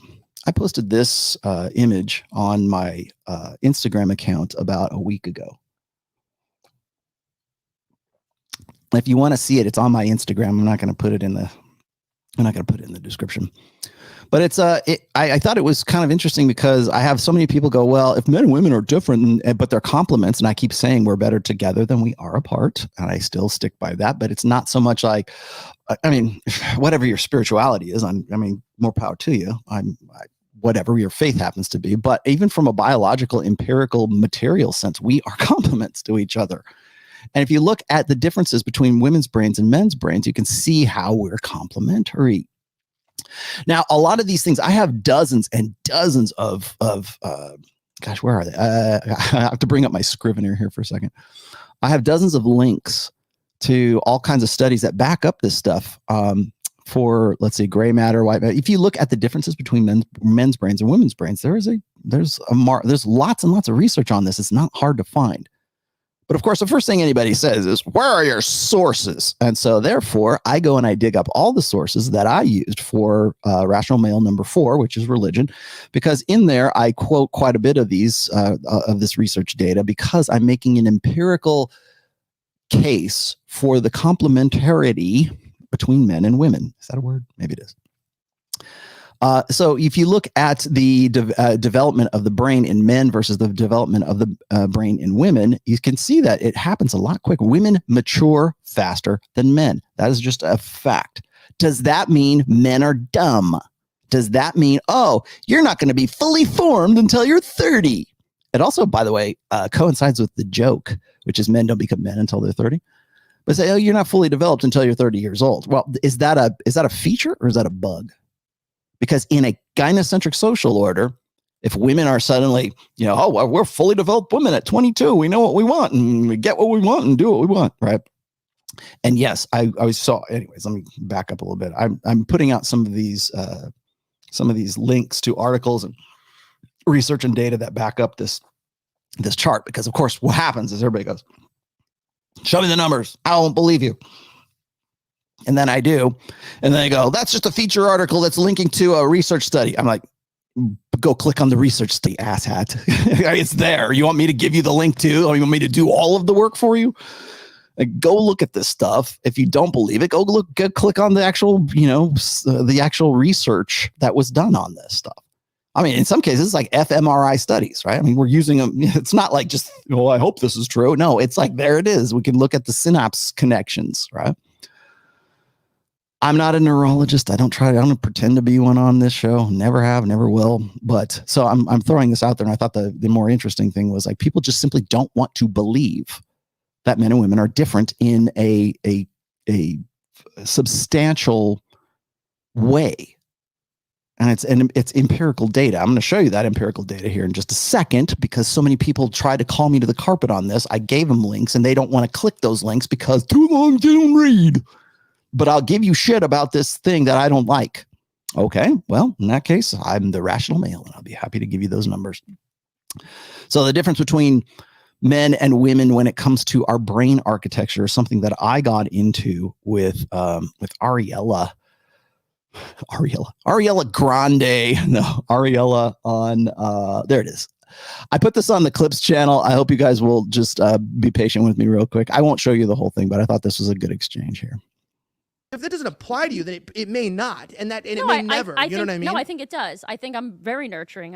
If you believe in astrology, some people that watch. No, I think you are too. You're hugging. I'm very huggy, girly. I'm Yeah. very feminine, but I also Maybe you're in the same soul pod. Maybe that's what that is. I don't know. What is it? What are you? All right, I had to break this down. If that's not chick crack, a good example of chick crack, I don't know what is. And put a footnote in there, because I'm gonna come back to Aries, that. aren't you like an Well, Aries? let me throw You're an something Aries, in right? here. I just found it out. Let me throw something in I here real feel quick, that. because what we're having here is an emotional discussion rather than a rational discussion. Okay? I don't think so. No, we are, because I don't think so. What you're stating, your presumptions are that men and women, we both have these emotional states, and we need to develop these emotional states. I will tell you right now, that's bullshit. Okay. for men and women, for a biological fact between men and women process emotions differently, simply because of our neural wiring. Okay, that's true. So when somebody says get in touch with your feminine side, or I can't believe that you didn't cry during Titanic because you're a guy and you didn't that move you to tears? No, it didn't, because I don't process emotion the same way that a woman does. That's very true. That's and very so true. what we're doing right now is we're trying to force fit men, like reprogram us, our social learning, into a female correct way of doing things. So the correct way to emote is like a woman emotes. And guys are not built for that because we simply don't have the same neurological wiring for that. But we'll go and we'll say, well, because you can't do that, there's something very, very wrong with you. You must be emotionally stunted. You must not be able to get in touch with your emotions. If you were, you'd be more like a chick. You'd be more like a woman if you could just do that. But the problem is like, if we're going to say, well, we're both all blank slates and we both have the same capacity for emotion and we both have the same capacity for reason and whatever else, when we don't include our biological differences that predispose us to that, emotion is not fucking magic. It is not like some magic angel dust that drops down from heaven. It's hormonal and chemical. It is hormonal and chemical. It is an 100%. interpretive process. So when you see something, you see the saber-toothed tiger and you have that adrenaline rush, you get fight or flight. You feel something right there and right then and there. For men, we tend to default to anger. Women tend to default to like crying or being upset. It's the vulnerable sex versus the sex that is really the disposable sex. But we don't process emotion. That's just one aspect of masculinity and femininity that is a conventional fact. But yet we still want to have this woo-woo magical thinking about things and say, well, we're gonna pretend that this Jungian psychology, where we have a female side and a male side. And you're a stunted guy if you can't find some sort of balance. You're already working against your own innate biology to do that in the first place. So that's why we have such a problem. We have gendered ideas about things like strength. That's why I was asking about that. What is your fucking idea of strength? What is that defined as? Is it physical strength? Well, is it that's like why I mental asked him. strength? That's why I asked him. All right, that's good enough. that was a part of that I wanted to get into, because that was the emotional that was the emotional debate. Like, people got pissed off at me because I actually, Tom, sorry, I renamed the title of that, heated debate ensues. I got enough eyes on the screen. Sorry, I kind of baited you guys on that one. My bad. But it was really just me sort of like going off and trying to make an example here, like talk to people who hadn't probably heard this kind of stuff before. But really what that boils down to is this. Right? We tend to think that the female brain is the right brain. That's the way we should do things. The proper way to emote, the proper way to think, the proper way to live, the proper way. If you're like men, you're always going in a gynocentric social order. Men will always be stunted. We will always be, inept because we don't think like women. Oh, there must be something wrong with you. We got to send you to therapy. We got to medicate you. We've got to give you Ritalin, right? That's what we basically do with our boys. If our boys don't learn like girls because they're being taught by 78% of their teachers are female and teach as a female would in a female environment in a gynocentric social order, and Johnny can't behave himself and learn like a girl. Here's the Ritalin, Johnny. You have a behavioral problem, Johnny. There's something wrong with you, Johnny. Something very wrong with you, Johnny. That's what we do. Well, you know what? When you get to be an adult, you get to you continue that discussion and continue that kind of medication, and that's when you get who hurt you. Because when we reframe the conversation from a rational debate to an emotional debate, which is what that is all about, that point of diminishing returns, this is the correct way to do it. This is the correct way to talk about what we're talking about. And if you don't agree with me, then there has to be something biologically, functionally wrong with you. Everybody agrees about the blank slate. Everybody agrees about the ghost in the machine. Everybody agrees about the myth of the noble savage. So if you don't, then there's something wrong with you. In the case of a little boy, a 5-year-old boy, and Johnny can't learn like a girl, we medicate that guy. We have similar ways of medicating adult men right now. We try to drag them back into, doing things that are in the best interests of a female-centric social order. And that goes all the way down to how we're supposed to, what the correct way of thinking about things is. So when I put this up, women were too happy and men were too pissed off. I mean, these are just biological facts. And it's not that what you say, oh, well, men their brains aren't fully developed until they're 30. Yeah, because it takes longer for men to be men. It doesn't mean that women are superior to men because they're fully developed by age 22. How far do they develop? Maybe men, because they are they're manly men, because they are human males. And maybe there are different ways and there's different things that take more time. Like good cooking takes time, right? Maybe that's what it's talking about. We don't start there because we live in a gynocentric social order that says, women must be superior because their brains are fully developed by 22. And you know what? Every goddamn article that I put out about that is written from that perspective. Like feminists love that. They love the fact that it doesn't necessarily mean that women are better at things than men are because their brains are more developed. It just means that that's where they're at 22. Doesn't mean it's a feature and not a bug. But that's where we start in a gynocentric social order. So there's number one. But don't stop there. Let's look at our good friend Steve Stuart Williams, who wrote my number one favorite book for 2021. Actually, I read it before, but the one I read in 2021, he has a fantastic book, and I'm going to give him a plug right now.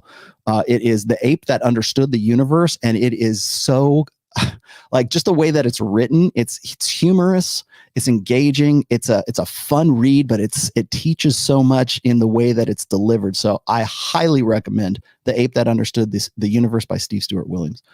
Now, I also follow him on Twitter, as you might guess. And this was back in 2020. Oh, so it was just in September. Okay. New paper suggests that humans have 14 fundamental motivations, each of which evolved to solve a distinct adaptive problem. They are lust, hunger, fear, disgust, attraction, love, nature, or nurture, hoard, create, affiliate, status, justice, curiosity, and play. I've got those just because I am a cool dude. Here we go. This is where that comes from. Psychometric analysis of a postulated set of evolved human motives. Okay, I'm just going to read you the highlighted part. Recently, we deduced the existence of a number of motives using a logical argument derived from evolutionary theory that humans have evolved an independent psychological engine to respond to each kind of evolutionary problem set by a dimension of the human niche or way of life. And that those ways of life are a lot different from men than they are from women. So here we confirm the existence of 14 out of 15 of these postulated motives using factor analysis on a web-based sample of 500 respondents from the UK. Lust, hunger, fear, disgust, attract, love, nurture, hoard, create, affiliate, status, justice, curiosity, and play. Now, if you go and you look at those items there, lust is one of the 7 deadly sins, right? Hunger, you could probably, maybe hunger and hoard, you could sort of like lump into gluttony, I guess. You could take, what else is there? Maybe disgust or fear. It's like I'm trying to like see how these kind of turn into, the motives for how we set morality as well. But I think that's kind of interesting. Okay, so here's how they define these, because people are going to ask me this, I know. So I'm going to head you off at the pass here. Lust, desiring sexual union with another person. Hunger, desire to eat food. Obviously, comfort, avoiding bodily discomfort, which is interesting. I think this is probably the most interesting of all of these, because this was something that Mystery, of all people, identified back in the early days of pickup in the seduction community. In fact, comfort was actually one of the things that sort of drew me into the seduction community and started looking at them in a different light. Because when they would get to the point of, excuse me, I'll put this out. When you get to the point of rapport or comfort in a seduction, which is the process, like Mystery method was like a 3-part, the arousal and then comfort and then, closing, whatever. He had a 3-part set. I'm butchering this. I'm sorry, but I don't have it I have it in my database right now. But part of that is comfort and rapport. And I remember hearing Mystery talk about how comfort was defined by a lack of discomfort in some senses. And I don't know where he got his data for that, but I was just fascinated by that, because there's a kind of a paradox, I think, between, or for women anyways, between like comfort and discomfort. And there have been psychological studies done on airlines, of all things, where they say how much legroom should the average person have before they're uncomfortable. And so they define comfort not by how comfortable is that person, but how uncomfortable that person is before they say, I'm uncomfortable. Like I can't got enough room in my damn seat, right? That's uncomfort, right? So there's actually like a formula between like how much legroom you have on the average, like, Southwest Airlines or something. And I thought that was interesting, because it's like, we're not defining comfort by like how happy we are. It's by how discontent we are, or how uncomfortable we are. And so that they would find that as one of these motives is interesting. Fear, avoiding physical attacks and accidents. Okay, these are the latent purposes. These are the reasons for it. Avoiding infection for disgust. That's, of course, is avoiding pathogens and things like that, so you don't get sick, which it makes a lot of sense today. Attract, seeking to inspire sexual interest, right? So we know what that's about. Love, seeking to maintain a pair bond. That's the function. Whereas nurture, seeking to promote the interests of one's offspring, obviously. Hoard, seeking to always have things needed to be prepared for any situation. Now, when you use the term hoard, you get a negative connotation for that. Yeah, you could say, well, I'm saving, I'm being prudent and saving up for the future and socking away my money. Well, you could put it in that sense too, but it's the same motivation. Create, seeking to improve one's physical surroundings. Seeking to behave, affiliate. You can see the rest of these. I don't have to read this whole damn thing to you. You get the idea. For every emotion, there is a function for that emotion. There is an end goal for that emotion. Why we feel things. Why do we interpret things the way that we do? Now, I have explained this on a few other podcasts, and I'll just bring it up here one more time. This is the triune brain theory. So when people always ask me about like, I'll put it back up in a second. When people ask me about my work on instinct, emotion, and reason, this is where it comes from. Okay. So the autopilot, the lizard brain, is where instinct exists. The mammalian brain is where emotions and memories and habits exist. Okay. Decision, blah, blah, blah. Now, of course, the human brain, neocortex, that's the gray matter, and that's where reason and rationality exists as a part of a physical function. Okay. So and I'll tell you what's funny is I came to instinct, emotion, and reason without even knowing about the triune mind. And then somebody told me about it. And I was like, oh, makes sense, right? Maybe there are physical parts of your brain that are predisposed to those particular things. Now, today, I want to get into not necessarily instinct, but the purple part here, which is the emotions, memory, and habits part, right? Okay. That's the midbrain, let's just say. And for each one of those, instinct, emotion, and reason, it is a way to process information. And men and women prioritize how that processing happens much, much differently. So when I get into an emotional argument with women and I'm trying to be right, I'm using the blue part of the brain, and women are using the purple part of the brain. Those parts of the brain are speaking different languages. We're talking past each other when we do that. So I think that's very important to remember, because I'm going to show you the functionality of it. When we talk about instinct, emotion, and reason, it is the ways that we interpret our surroundings and stimuli, whether that's a conversation or it's a saber-toothed tiger coming at you, as I tried to make an example of here in that show. Let's see. Okay, I got to that already. I thought these were interesting. Now, this is the next one. Rolf, thank you, Rolf. Men scored higher than women on emotional stability across countries, even more so in individualistic societies. Now, we've got that right there. This is from 2020, Science Direct. We use rigorous methodology to analytical techniques to shed light on the true nature of gender differences in personality using a large sample of personality scores from over 100 countries. Agreeableness, emotional stability showed small to medium difference between men and women, whereas differences between men and women were very small for conscientiousness and extroversion and negligible for openness. Men exhibit moderately more emotional stability than women across countries. So how does that relate to this? Perhaps to have more emotional control, one must be a little bit older. perhaps a fully developed 30-year-old male brain has, and again, I'm spitballing here, has the capacity to be more emotionally stable as a result of that. Would that also not be a dot you could connect to say that perhaps men prioritize instinct, reason, and then emotion? Please, somebody throw, if anybody disagrees, I'm all ears, because that seems like it seems like it follows, put it that way. Am I a brilliant scientist that knows what he's talking about? No, I don't, but I just connect dots here. I play one on the internet. So when I talk about instinct, emotion, and reason, when I get sort of like worked up, because like people go, oh, you had an emotional response with Ariella because you raised your voice when you were trying to explain this stuff. I'm like, no, I raised my voice because I had to stay up above her when she's trying to shout me down, and I'm trying to deliver this information because I feel like it's that important. I feel like it's that important. I have an obligation to objective reality, right? At least relating it anyhow. So you don't get out of that, right? If you raise your voice, what am I supposed to say? Okay, emotion is not reason. Emotion's not magic. And you should. Are you going to listen to me? No.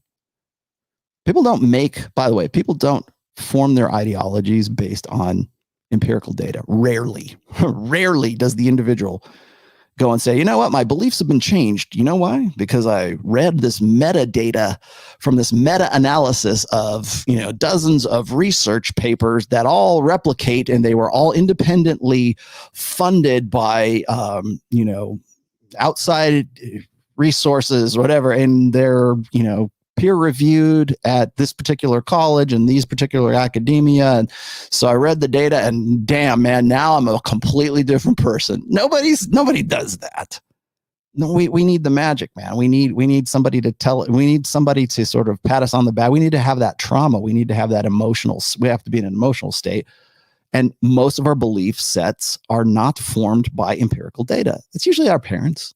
It's usually maybe the way we feel about something, but when people tell me that Rollo, I took the red pill because I broke up with my girlfriend. Well, that's the state. That was the catalyst, right? Maybe you're thinking differently. It's not because you read some article that said, well, 80% of men are considered unattractive. Oh, I'm going to change my beliefs. No, it doesn't happen that way. But it's good to see this stuff. It's good to see how the function works. So that's that. Where's this other one? So that was, this one was emotional stability. And then Rolf gave me another good one. Sex differences in emotionality, with women scoring substantially higher, were larger in wealthy and gender egalitarian countries. Surprise, surprise. Replicating a well-known pattern. I'll just read really quickly. Studies on sex differences in personality traits have been extended to multinational investigations. One counterintuitive but robust finding from these it's only counterintuitive in a gynocentric social order, let me remind you, but robust findings from these studies is that such differences are generally larger in more economically developed and gender egalitarian countries. Now, you've probably heard this about a gajillion times from, I should make a shirt, gajillion times. I keep saying that. But you probably heard, hell, even Jordan Peterson has brought this up on occasion, where if you look at Scandinavian countries, which are supposed to, I don't know how they got it, but they're supposed to be the most gender neutral, gender egalitarian countries in the world. Like as far as like equality of opportunity, if you want to, men and women can do whatever the hell you want, right? It's the parity is supposed to be the most in Scandinavian countries. They go to those countries, they do their research on them, and they find that gender roles and sexual dimorphism are even more pronounced in those countries than they are in anywhere else. So making everything else equal, guess what happens? Well, our evolved proclivities shine through, man. So maybe the blank slate is bullshit. Maybe the nature versus nurture argument has been settled, my friends. In fact, it has been, really, if you go and you look at human genomics. But here we are. Here's the data. You tell me, man, does it taste good? Probably not. But that's the reality on the ground here. Once again, let me put that back up. In emotionality, women are more emotional. They default to emotion. Exactly what I told Ariella. Exactly. And it's like this, wow, manna from heaven. Rollo knows what he's talking about. Holy shit. Right? So when you come at me, guys, when I put something like this on there, I mean, remember, I got a sense of humor too, but I think when people like look at, because I gave these, the data sets, the links are actually on that Instagram post, but I put those on there because it's like, people don't want to accept the fact that these are even if it's flattering for women, they just still don't want to, like men who want to believe that, well, I'm 30 years old and my brain's not fully developed yet. Yeah. There's nothing wrong with that. Perhaps that's why you're more emotionally stable than women are. Maybe it's because your brain is not wired like women. Perhaps maybe we should start trying to form a society that isn't based on emotionalism, and that emotionalism being defined by the female imperative. The correct way to think is the emotional female way to think. Follow your heart, girl. It will never lie to you. How many times have you heard that in Disney over the course of the last, 60 years? Pixar, Frozen, let it go. Let it go. There's your clip, Tom. But how many times do we hear about not being judgmental? How many times do we hear about, in fact, you know what? Hell, let me, now that this is on the top of my list right here, I have to throw this in here. This was too good not to put in. What is it? 2. Where did it go? That's it. Okay. This is really great. You'll love this one. You'll love this one, kids. Use over time for the word judgmental, courtesy of Google. Guess what? We can benefit from the data age, my friends. We never had this. Data before. Now that we live in the data age, here now we know what we're talking about. Use over time for judgmental. The word judgmental. Look at that spike. Where does that spike start, children? Hello there, children. How's it going? Wow. One more log on the fire for the sexual revolution. One more log on the fire for hormonal birth control being a radical shift in humanity, right? You can just see it in our language. What happened? Why would there suddenly be a spike in judgmental, using the word judgmental? Perhaps it's very popular in media. I don't know. Perhaps we see it in every fucking movie that comes out of Netflix. Perhaps every conversation we have when it comes to when women say, don't judge me, but judgmentalism. And as I've said before, I really got to do a full episode on this. I apologize for not doing it sooner. But I think we need to be more judgmental, right? Is that advice? Okay, maybe that's advice, suggestion-wise. I think if we're going to do something, if you want to change society, if you want to start making gynocentrism, at least taking some of the teeth out of gynocentrism, you got to start with the language, because they've been using that. They've been doing the same thing to language for a very long time. I got a post on the Rational Male called Remove the Man, and then I've got another one, Remove the Man 2019, because I felt like it needed to be updated. But that's when the wokesies were essentially pulling any instance in the English language where we put the letters M-A-N in succession in that word, and we're going to forget about that word, erase it from the dictionary. It's not fireman anymore, it's fireperson or firefighter.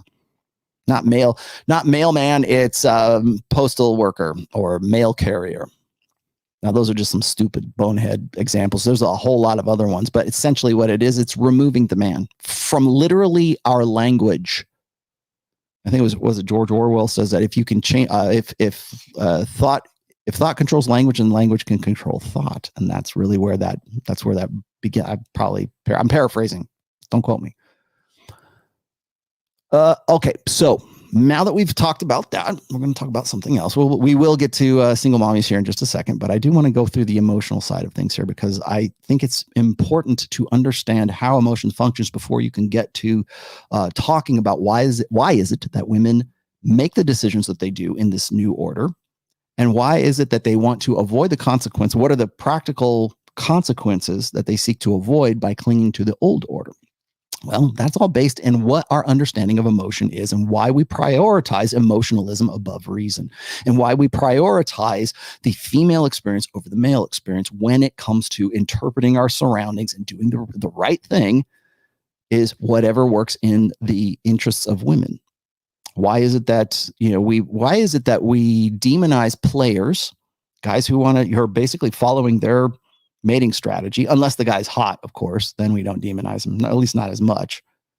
But why do we demonize those guys, but we don't demonize the guy who is literally sublimating his instinct and his aversion to single mothers, his revulsion. That's a revulsion response, by the way.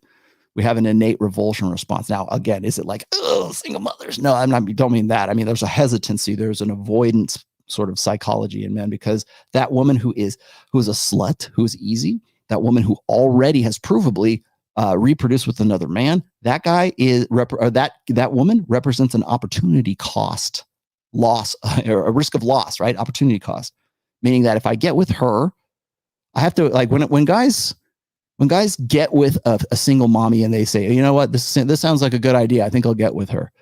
What they have to sort out in their brains is this is the balance here. Am I so desperate that I will never, or do I think that I will never solve my reproductive problem by continuing to try to find a woman who doesn't have baggage, doesn't have kids, isn't run through?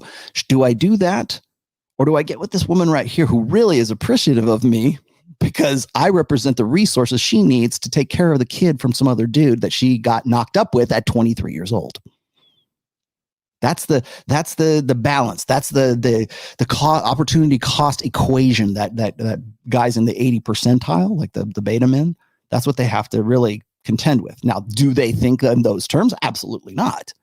But that's essentially, like, from the latent purpose, the latent function of it. That's what's going on.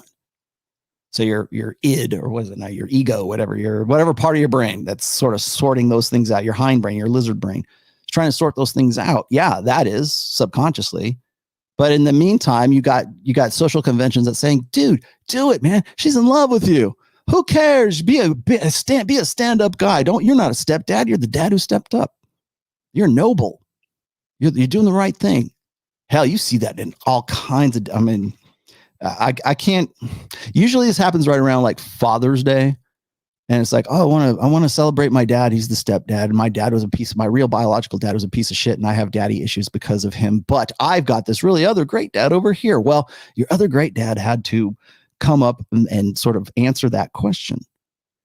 Like, this kid is a resource drain. This kid is, from a practical sense, you say, well, but what about love? And what about emotion? And what about commitment? And what about morality? What about this? It's like, that's not part of what I'm analyzing here. I'm not saying it's not, maybe it is, maybe it's the right thing to do. Maybe you're Jesus Christ, man. Maybe you step down and want to save this poor girl from the results and the consequences of her actions.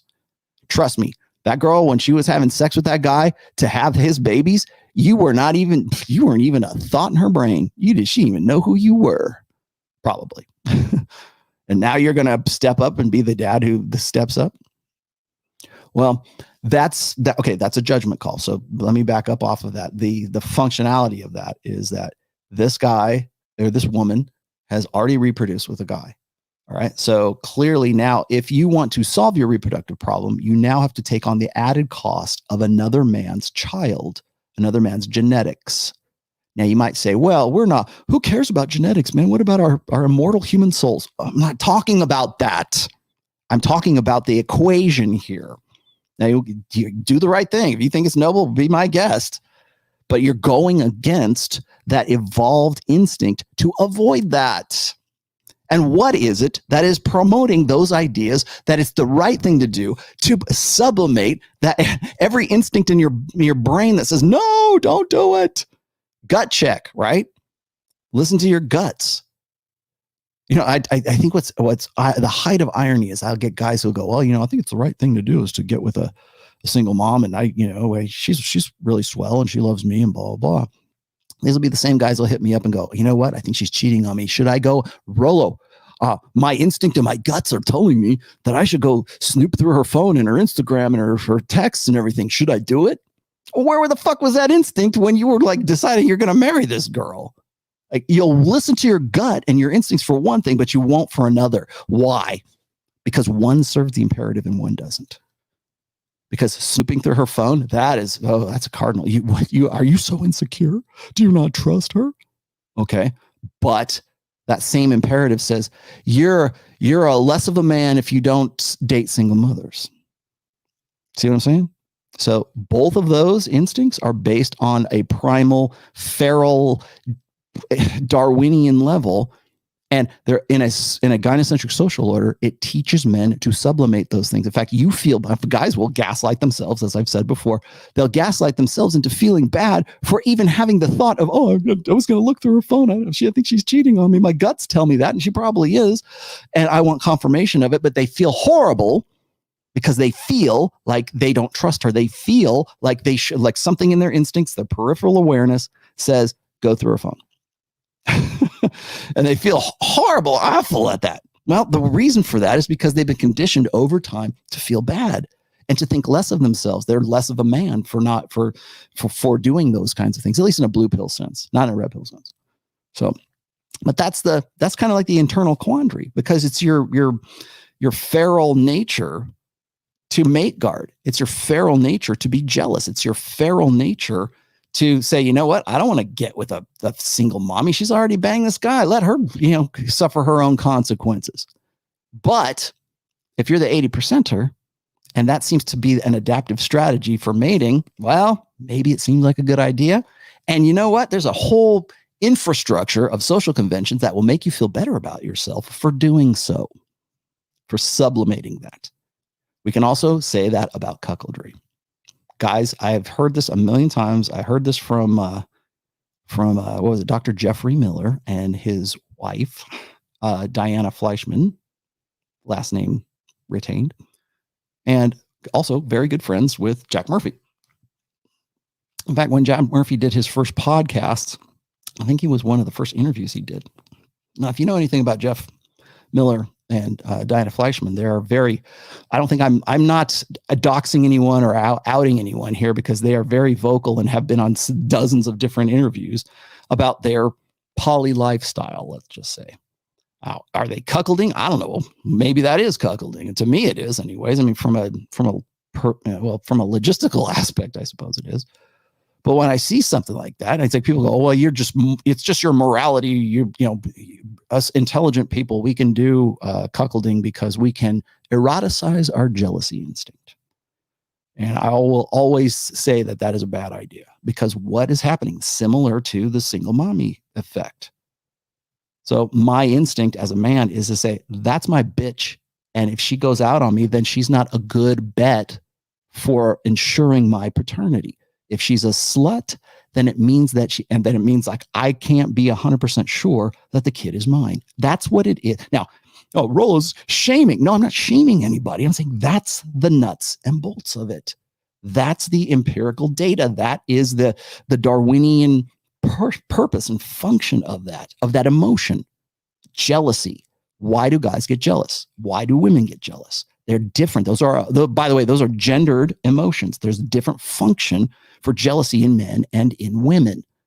Now, if you think that we're all blank slates and jealousy is just the green monster and men are like insecure because they get jealous. No, the reason why they want you to think that you are insecure when you're jealous is because it allows women to facilitate their mating strategy. That's why. Is it this fiendish plot? No, it's not. It's just how it rolls, man. It's not the elves. It's none of that. Once you layer on social imperatives, once you lay on psychological imperatives to the biological function of emotion and the behaviors that come from it, then you can get into a different conversation about what's right and what's wrong and judgment calls and all that other stuff. I, again, am talking about the biological function, and jealousy is an effect of that.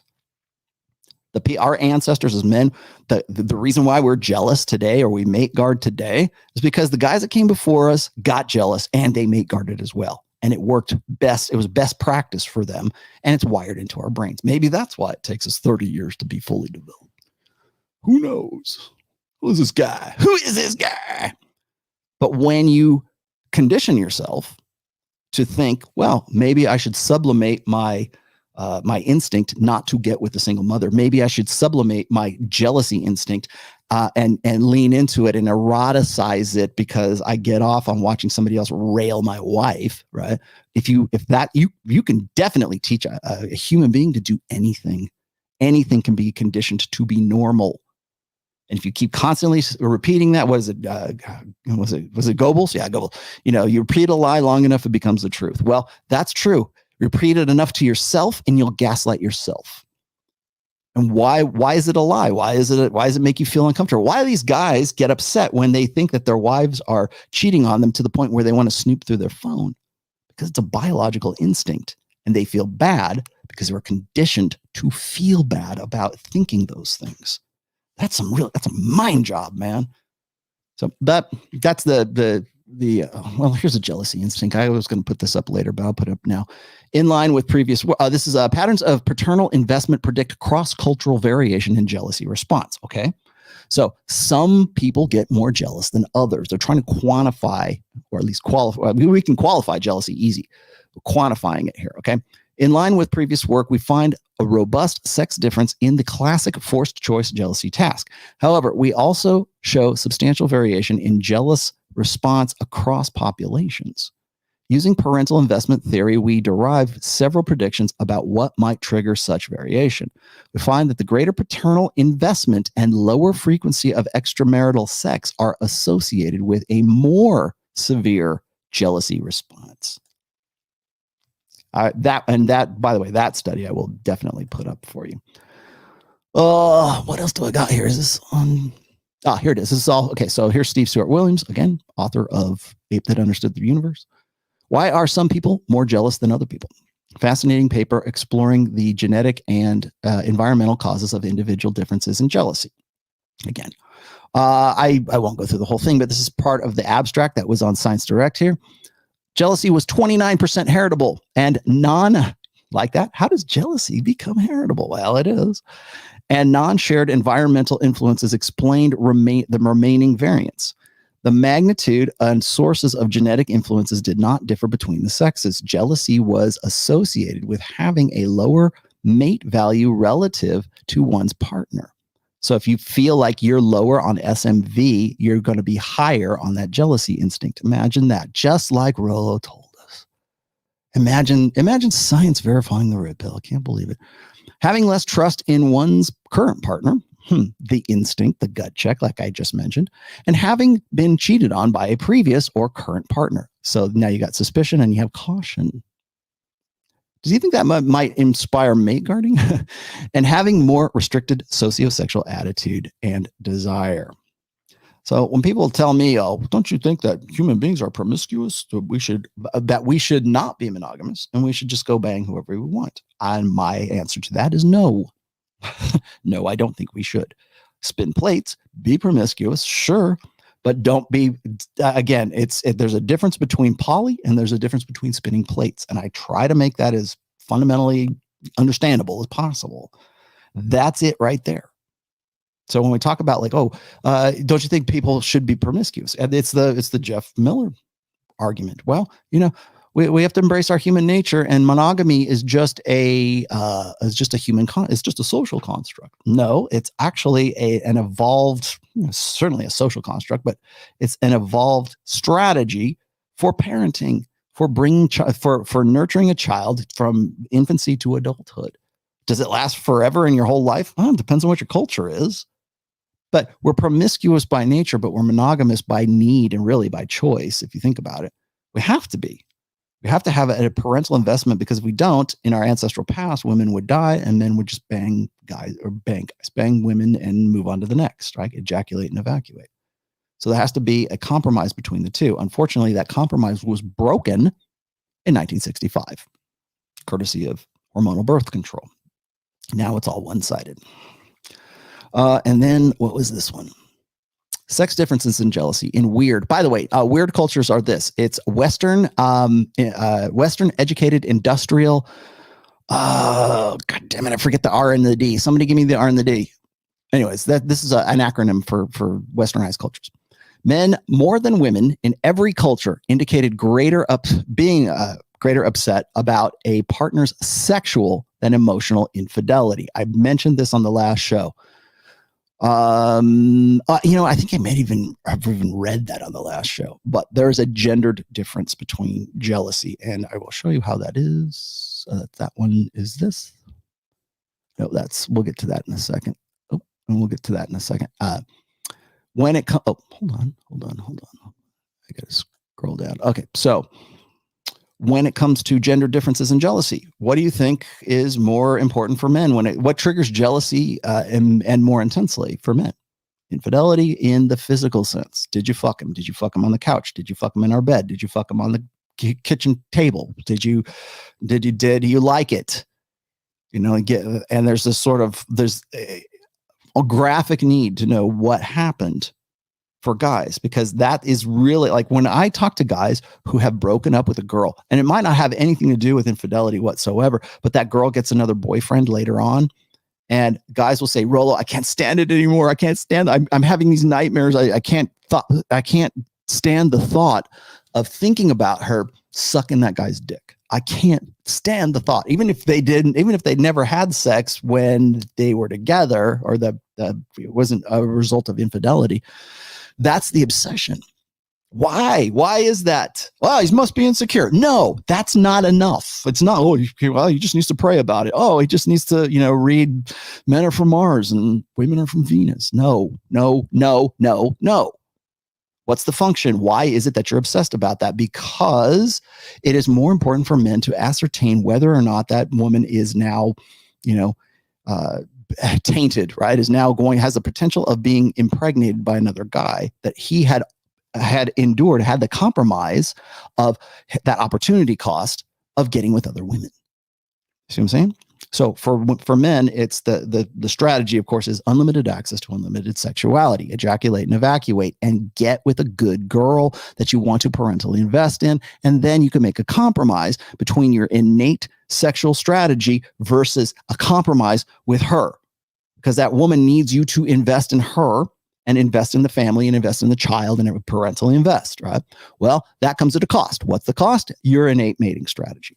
That's an opportunity cost.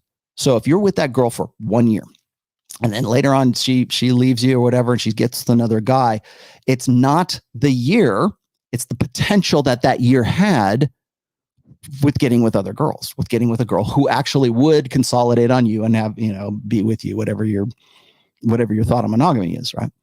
So it's the opportunity cost of being able to have experienced other women. That's why I say, when guys tell me this, they'll go, Rollo, how do I get my girlfriend back? I refer them to Iron Rule of Tomassi number 7. It is always time better spent developing new relationships and developing new women and approaching women and spinning plates than it is to try to repair or rescue an old relationship.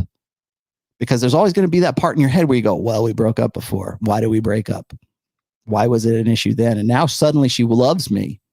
Maybe when she broke up with you, you didn't have a dime to your name. And then suddenly now you won the lottery and you're like, oh, she really wants to get back with me. Should I? No. But she loves me. No. Well, look at the mitigating circumstances. I think she's sincere now. No. No, you don't. You never root through garbage once the can has been dragged to the street. That's why it's that's, I don't say advice, but that is a practical rule. It's always time better spent developing new relationships, okay, that have the potential to be a whole lot more genuine than the girl who decided to come back to you because she doesn't have any other opportunities. And remember, the older a woman gets, the less those opportunities are forthcoming. Whether that, you can say, well, she's making more money. I don't care. She's not as hot as she was. She is not, according to men's mating criteria, she's gone down in value. Oh, but we broke up a year ago and now she wants to get back together. Definitely don't. Find out why is that so hard? The reason why guys want to get back with their old girlfriends is because it's the sure thing. My sure thing is, oh, the girl that used to really knock my socks off, but then we broke up and I couldn't stand the thought of her banging some other guys. And now that she's done with him, she wants to come back to me. Guys, you laugh at this shit, but it's true, man. Guys will come back to me and they'll go, I just really want to get with her. I think she's the one. After a year, she bangs some other dude after leaving you, and now suddenly you're in a different. You are in your 20s, and now you're in your 30s, and now she's in her 30s too. Yeah, she has definite incentive to get back with you. Of course she does. Shit's changed, man. I think she's a different person. Absolutely, she's a different person. Oh man. All right, so I want to talk a little bit. One more thing about emotion here. I want to talk about happiness, because that was actually the title of today's show. So I need to get into the topic of happiness, because there's all kinds of studies right now. I mean, you can go find them. Like what I just got the super chat. Like somebody asked me this, the question was, back in 2011, it was women who are, I forgot, somebody threw me that again. Women were happy when they weren't in a relationship, and now suddenly they're less happy as a result. All you have to do is you look at the prescription rate for SSRIs. All you have to do is look at how women take antidepressants. All you have to do is look at the futures that Morgan Stanley predicts. I even mentioned it in the Mikhaila Peterson thing. Look at the unhappiness index. I know that there's a happiness index, but there's definitely an unhappy index. Across the board, men tend to be more happy, whatever the metric is on that, however they're measuring that. And I have a problem with the measurement, by the way. But across the board, at least according to articles and research, depends on who you get to. But it's so varied right now, by the way. When you look at if you go and you look at family statistics or something, if you look, it depends on the source that you go to. Well, women are less happy because they don't have kids, and they really wanted to have kids, but they waited too long. And so now they're going to be spinsters, and now they're unhappy. You'll see those articles all over the place. And I'm more inclined to believe those, I think, because I think it's more common. Because as I said, as we move forward towards 2030, women are going to be increasingly less likely to find a guy that they really want to get with. They want to settle down with. Like the idea of Prince Charming, right? That solves or that answers the hypergamous doubt, which is he the best I can do? It's funny how the criteria changes the older a woman gets. However, we're talking about happiness, and I think happiness is something that is misunderstood, because you'll notice that of all of those emotions that I enumerated for you here, where are they? Is this it? You'll notice that happiness doesn't show up on the left side there, okay? Those are emotions involved in the motives for those emotions, or their mental states, I guess, in some cases. I don't know if is curiosity an emotion? I don't think so. I think it's certainly a mental state. A want for justice. Those are motives, right? Okay. So you'll notice that happiness doesn't show up on there, and there's a good reason that it doesn't. Because happiness has a function. It is a means to an end. And you've heard me say this on dozens of other occasions where I say, I talk about discontent. I brought that up on Mikhaila's channel as well. I believe that I have a strong suspicion that the human condition is defined by our discontent, our unhappiness, whether it's unhappiness or it's just simply I'm striving for a goal. Why are you striving for that goal? Because I'm discontent where I'm at now. And I think that if I get this, I'll be more content later. Or I want to produce this because I'm discontent with myself because I haven't produced something else. Okay. Now we can talk. Now we can have a conversation. Okay. But happiness is how you get from discontent to content, and then you move on to the next discontent. Okay. As I've said before, the best way to deal with discontent is creatively. Being creative, for me anyways, maybe I'm speaking for myself, being creative for me makes me happy. I love hanging out with you guys. I am happy as a fucking clam in the ocean right now. Okay. I like doing what I do. I like walking my dogs. That makes me happy. My dogs are very discontent. They're like, God damn it, take me out, right? I like to create art. I like to create music, as you've seen on my Instagram. I'm a creator first and foremost. And this is part of my act of creation. That makes me happy. But I am also discontent. I want to, okay, I created that. Oh, look, where is it? I got here it is. I'll get this for you real quick. Look. Oh, look, Rollo got 100,000. Actually, I got this back in like August. No, it was actually May. I've had this for I can't even remember when I got this. Okay. It's my silver plaque for 100,000 members. And hopefully the Clips channel, by the way, if you didn't know, I have a Clips channel. That's we're at 51,000, almost 52,000 since August, which is fantastic. But I wasn't content with just running this channel. I wanted to have a Clips channel. And it's nice that I make a good chunk of change off of that, but I put that out there because people go, I can't listen to a 4-hour Rollo Tomassi stream. Okay, well, you're discontent. I'm discontent. Let's make everybody happy. So that's how we get there. Happiness is part of the process. It pushes us from one end to the other. Happiness is not a maintainable state, and neither should it be. I don't think happiness, like a sustainable happiness, is not something, it's not a goal.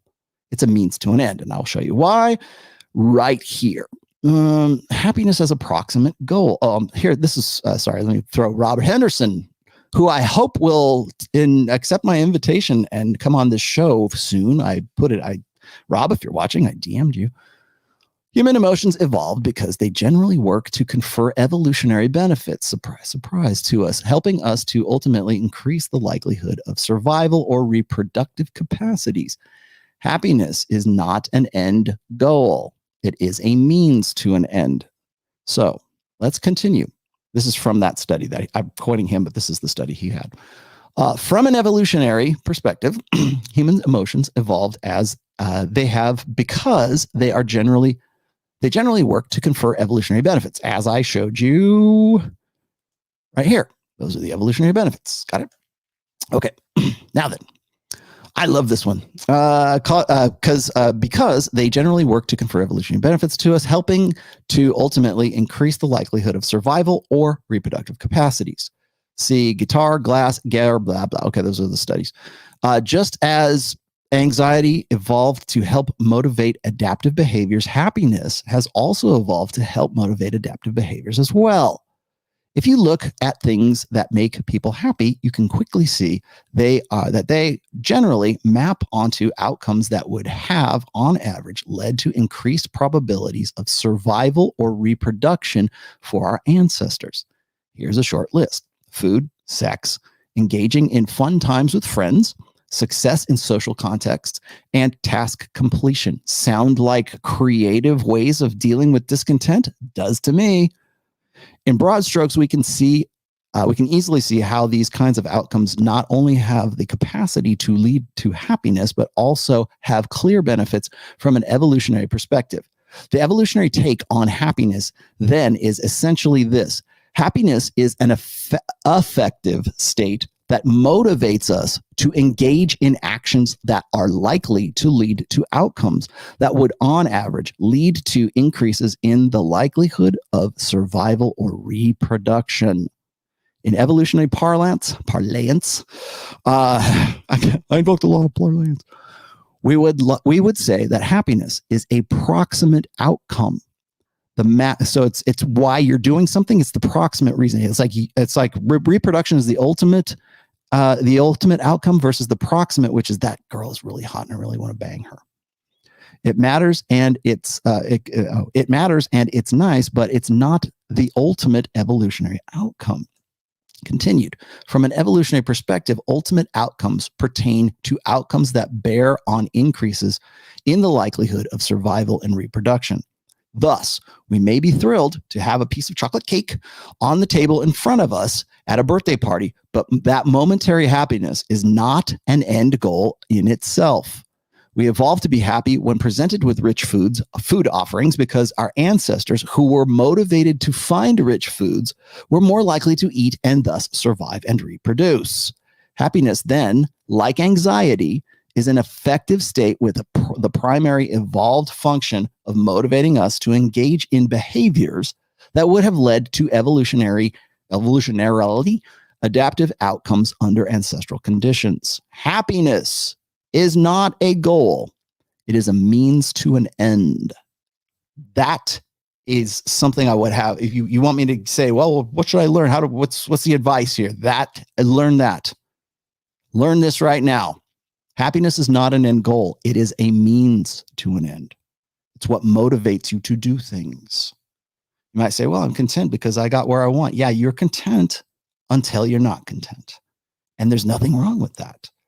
But here's the problem with happiness. We think it's an end state. We think it's sustainable. We think contentment, well, you can find contentment in God. There you go. But happiness is a means to that contentment, or anxiety is a means to avert discontentment, right? So is it a destructive way of dealing with discontent, or is it a creative way of dealing with discontent? If you decide to go shoot up half of Denver, that's probably a destructive way of dealing with discontent. If you decide you want to create the next great book, write the next American novel, maybe, paint a masterpiece, so, dedicate yourself to music or whatever else because it's making you happy. Yeah, you can sustain that, but it's a means to an end. What's the end result? It's what the motivation is.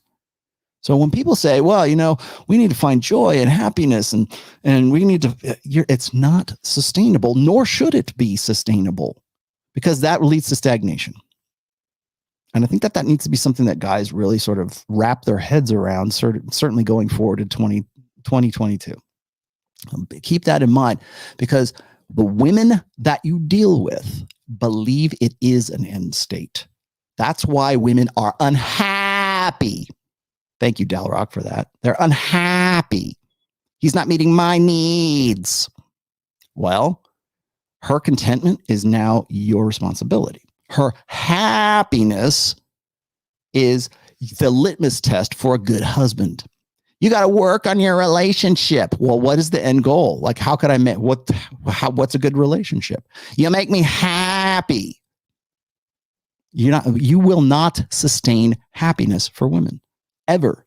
You will not find 100% total security for women. Even guys like Jeff Bezos, even the guys with the most money in the freaking world, will never make women happy. What was that? The joke?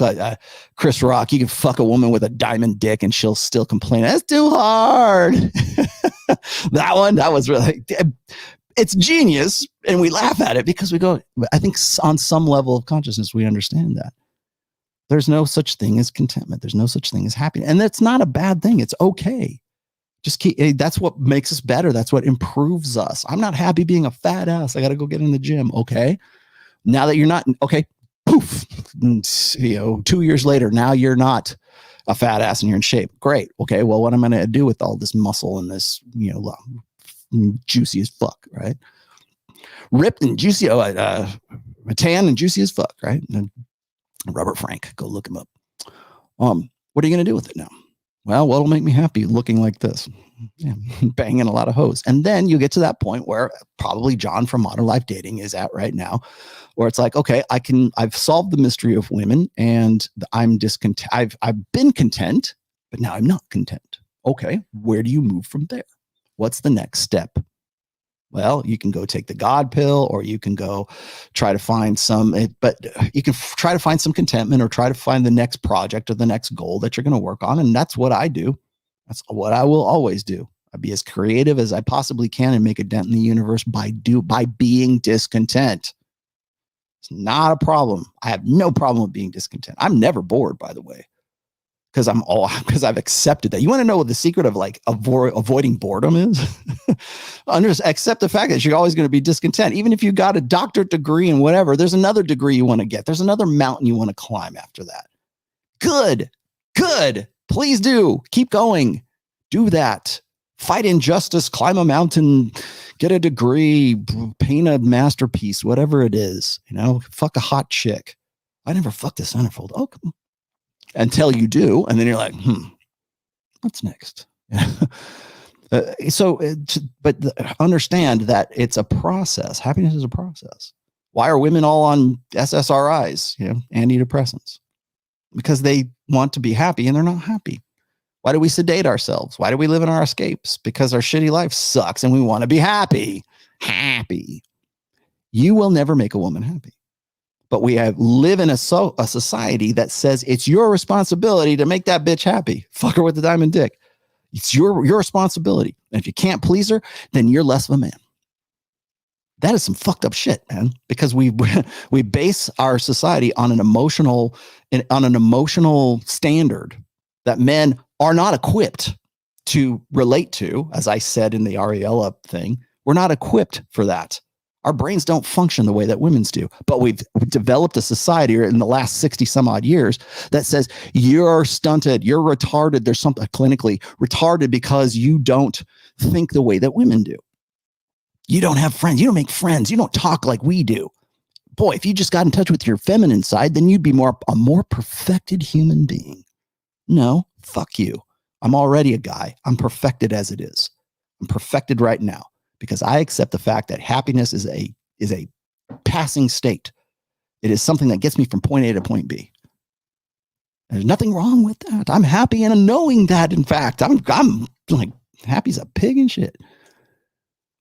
Let's see. Okay, I got to that. This was really good too. So this is kind of ancillary to that real quick. All organ. This is Rob Henderson once again. And this was, I think this was a quote. Yeah, it is. This is a quote from Robert Greene, 48 Laws of, the Laws of Human Nature. Okay, his most recent book. All organisms are shaped to behave in ways that increase fitness, even if that decreases health and happiness.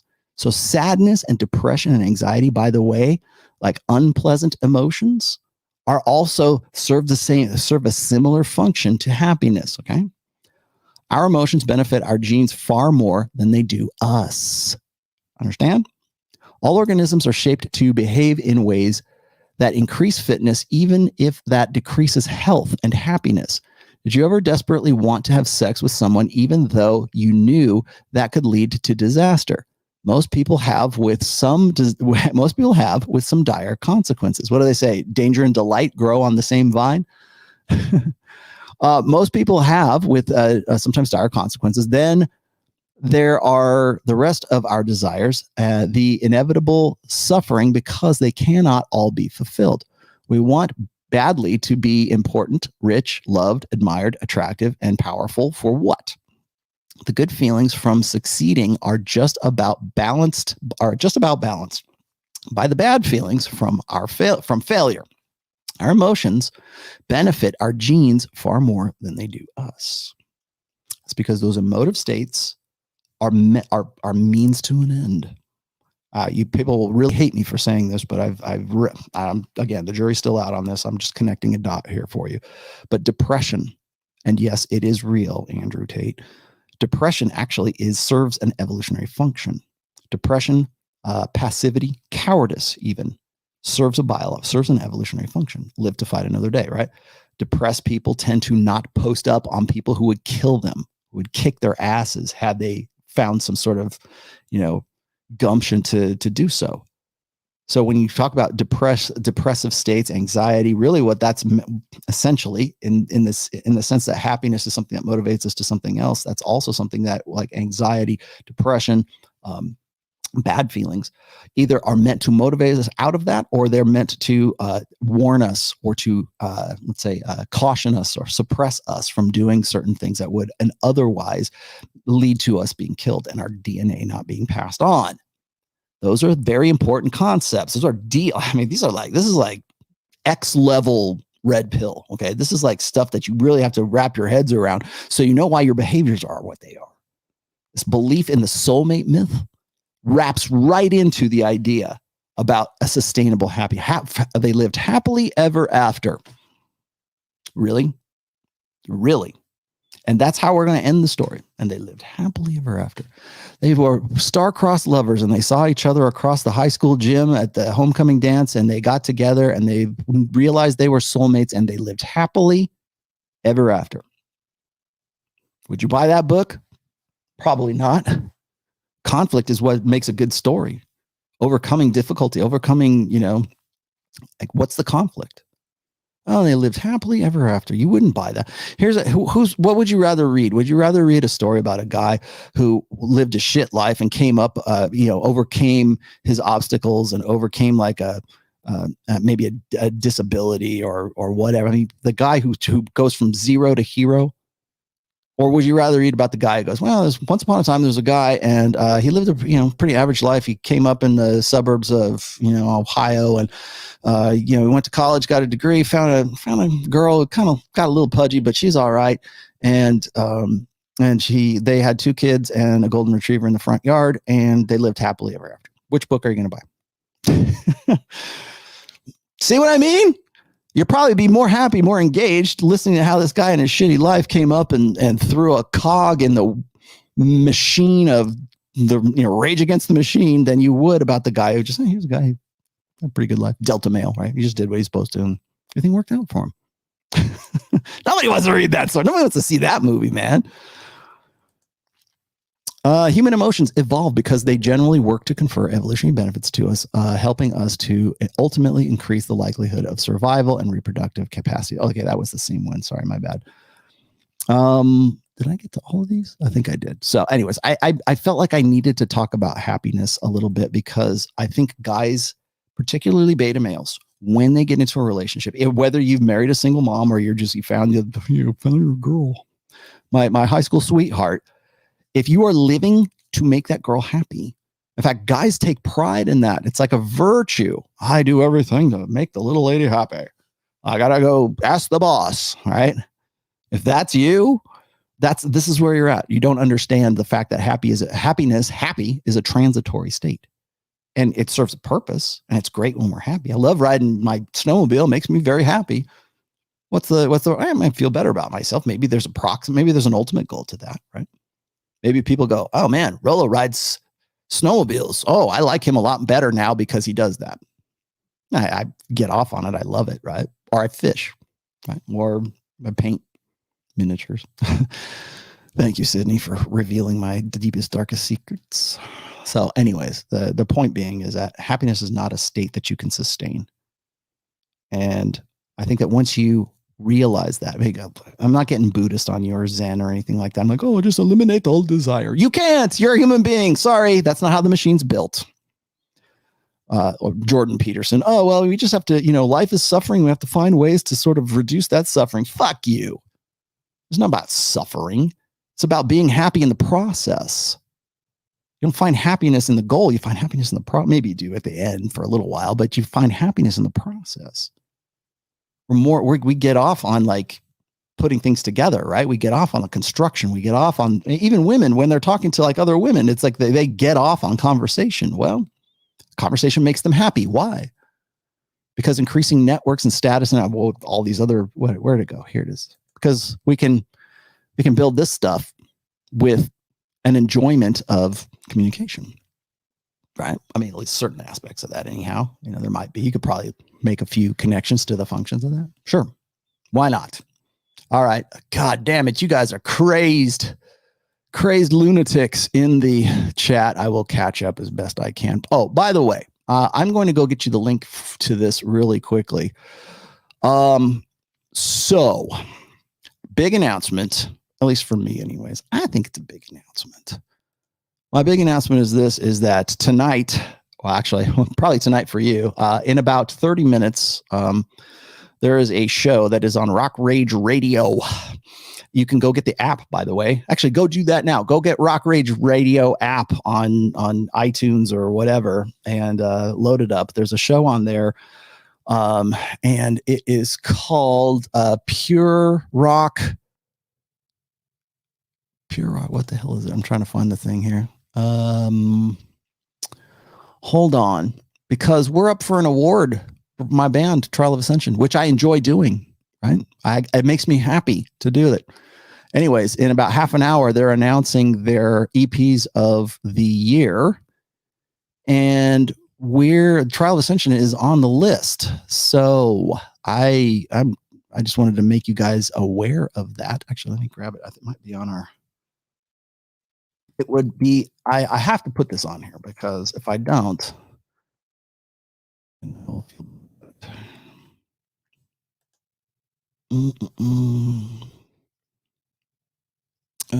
Trying to find. Well, anyways, it's on Pure Rock Impulse. Is that what it's called? Trying to find the link here real quick for you. And I'm failing miserably. Oh, there it is. Okay, it's Rock Solid Pressure is what it's called. It's on at Sunday at 4 p.m. Pacific time, so what 7 p.m. Eastern for you guys. It's you can go look this up. It's the show is on the Rock Rage Radio, and it's called Rock Solid Pressure is what it's called, and we are up for EP of the year, at least in this area, at least in Northern Nevada, in Reno, Nevada. So I don't know, I was kind of toot my horn, right? So there you go. I felt like I had to do that because it's coming where it's almost time, and you know, it'll be great if we get it. And trust me, if we get it, you will know because it'll be all over my social media. Let's see. Keep going. I'm trying to catch up. There we go. All right. M. How many guys does it take for a girl to sleep with for her to be unable to pair bond with a person she ends up settling down for? Well, if you go by the numbers, you go by the statistics, one's enough. It's not a numbers game, my friend. It's an alpha impression game is what it is. So if you go and you look at this, I mean, statistically speaking, women who have 0 partners tend to be in more stable marriages. They tend to report more long-term happiness being married. Again, the process. Why would you be happy in marriage, or why would you be unhappy in marriage? What's the ultimate end to that? Babies, a stable family. I mean, you have to think of things in long-term too. It's not just like some proximate goal. It's a long-term goal. It could be an ultimate goal. So, but the answer to your question, M, is that it's not a numbers game. It's an alpha impact game. Because if you have a girl who has 10 prior lovers to you, and you are the most alpha motherfucker amongst all of them, and she wants to have your babies, and you are just, she's connected to you in such a way that you're the alpha, you're the guy who does it for her. Or would you rather have a girl who has like 2 prior lovers, but one of those guys was that guy? He was the alpha that she pines for. He was the alpha she's widowed by. So it's not so much a numbers game as it is an alpha impact game. Now, that said, women who have more partners are more likely to have had one of those guys be the guy who rocked her world. That's when we talk about, war brides for one, and also alpha widows for another. So that's the answer to your question. It's not a numbers game. It's an alpha impact game. Jose Martinez, can't believe when she said, "Don't you think the way you talk about women can encourage men?" I hope so. I hope it does. Her dad got dragged through the mud because of what she tried to do to you. Did she? Where is that? Jose, if you would be so kind as to link me to that, because I didn't know that. Did he? Am I out of the loop on this? I didn't think I was out of the loop on this. Some say Jesus was MGTOW. They'd be wrong. Well, he never married. I guess if you're not married, it means you're MGTOW, right? Died a virgin, according to the Bible. I guess he's MGTOW. I don't think so. Alpha Junior. Man, what do I need? There you go. Hey, y'all. Alpha Junior says, a successful man searches for a woman who will make their children worth raising because it's a huge burden with the reward of passing on your DNA. If it's DNA, it's genes. If it's not yours, even it's burden on. Even if it's not yours, it's same burden, no reward. All right. Well, then don't breed and go extinct. Or raise some other dudes who certainly was better than you because she tricked you enough to say, you know what, I know better than you, and I'm going to breed with this guy, and I'm going to have his babies, and you're going to pay for it. Essentially, that's what it comes down to. There's sort of, it's funny. There's it's kind of like a justice issue to all this too, right? Well, that would be unjust for me to take on the responsibility of this kid and, for her to like dupe me into doing it. Yeah. But the proximate reason or the ultimate reason for that is because it completes her sexual strategy at the cost of your own. Welcome to the sexual marketplace in 2022, friends. What? Hobbes or Rousseau? Let me get back to you. Hobbes. I want to lean towards Hobbes, but that's quite the choice, by the way, too. All right, here we go. Guilty, guilty, guilty, guilty. Wet beaver looking for wood. Put on my hat. I need my camouflage hat for this one. In America, the contraception pill kicked everything off. Well, welcome to the show, Wet Beaver. In the Balkans, the pill is available for a while, and it's not socially shamed at all. The girls are not interested. Part 1 and 2. Somebody sent me a link. I don't know if it's the United States, but in some country, is it the UK where like it might, or maybe it's Scandinavian, or maybe it's Sweden or something. But like birth control is free. That's part of the utilities now. That's part of your taxpayer dollar goes to birth control. Again, do I give a rat's ass about that? No. People go, well, that's wrong. It's against the Catholic Church. It's going to happen, and you're going to deal with it. Okay, it's going to happen, and you're going to deal with it. Happy New Year, thank you, Timaeus. They prefer not using any form of contraception except condoms. Why not accept sexual freedom and the pill offers? Is it a cultural thing? No, it's because it is easier and it is unilaterally controlled by women. Hear me out again. Hormonal birth control is unilaterally controlled by women. As a result of that, we had the sexual revolution. Men relinquished all of that patriarchal need, whatever, because now we could fuck women without having to worry about pregnancy, except women were the ones who controlled the pregnancy, not the guys. Women don't need men anymore. They want men. They don't need men. Or at least that's the perception. That's what we're supposed to believe anyways. Do they? You could make a case either way right now. But I will say this, is that women believe that they don't need men. Perceptually, socially, women don't. I make my own damn money. I'm the boss bitch, right? And even if you're not the boss bitch, it's still the perception that you should be, if you want to live as a strong, independent woman in a gynocentric social order, you've got to own your own business. You have to be motivated. You have to be a man, essentially. As I said before, I'm not going to tell women to dumb down. That's impossible. You can't tell a generation after generation of women that to be a better human being is to be more like a man. And then when she gets there, to dumb herself down, or else she's not going to reproduce. You don't do that. You have to start at a different level.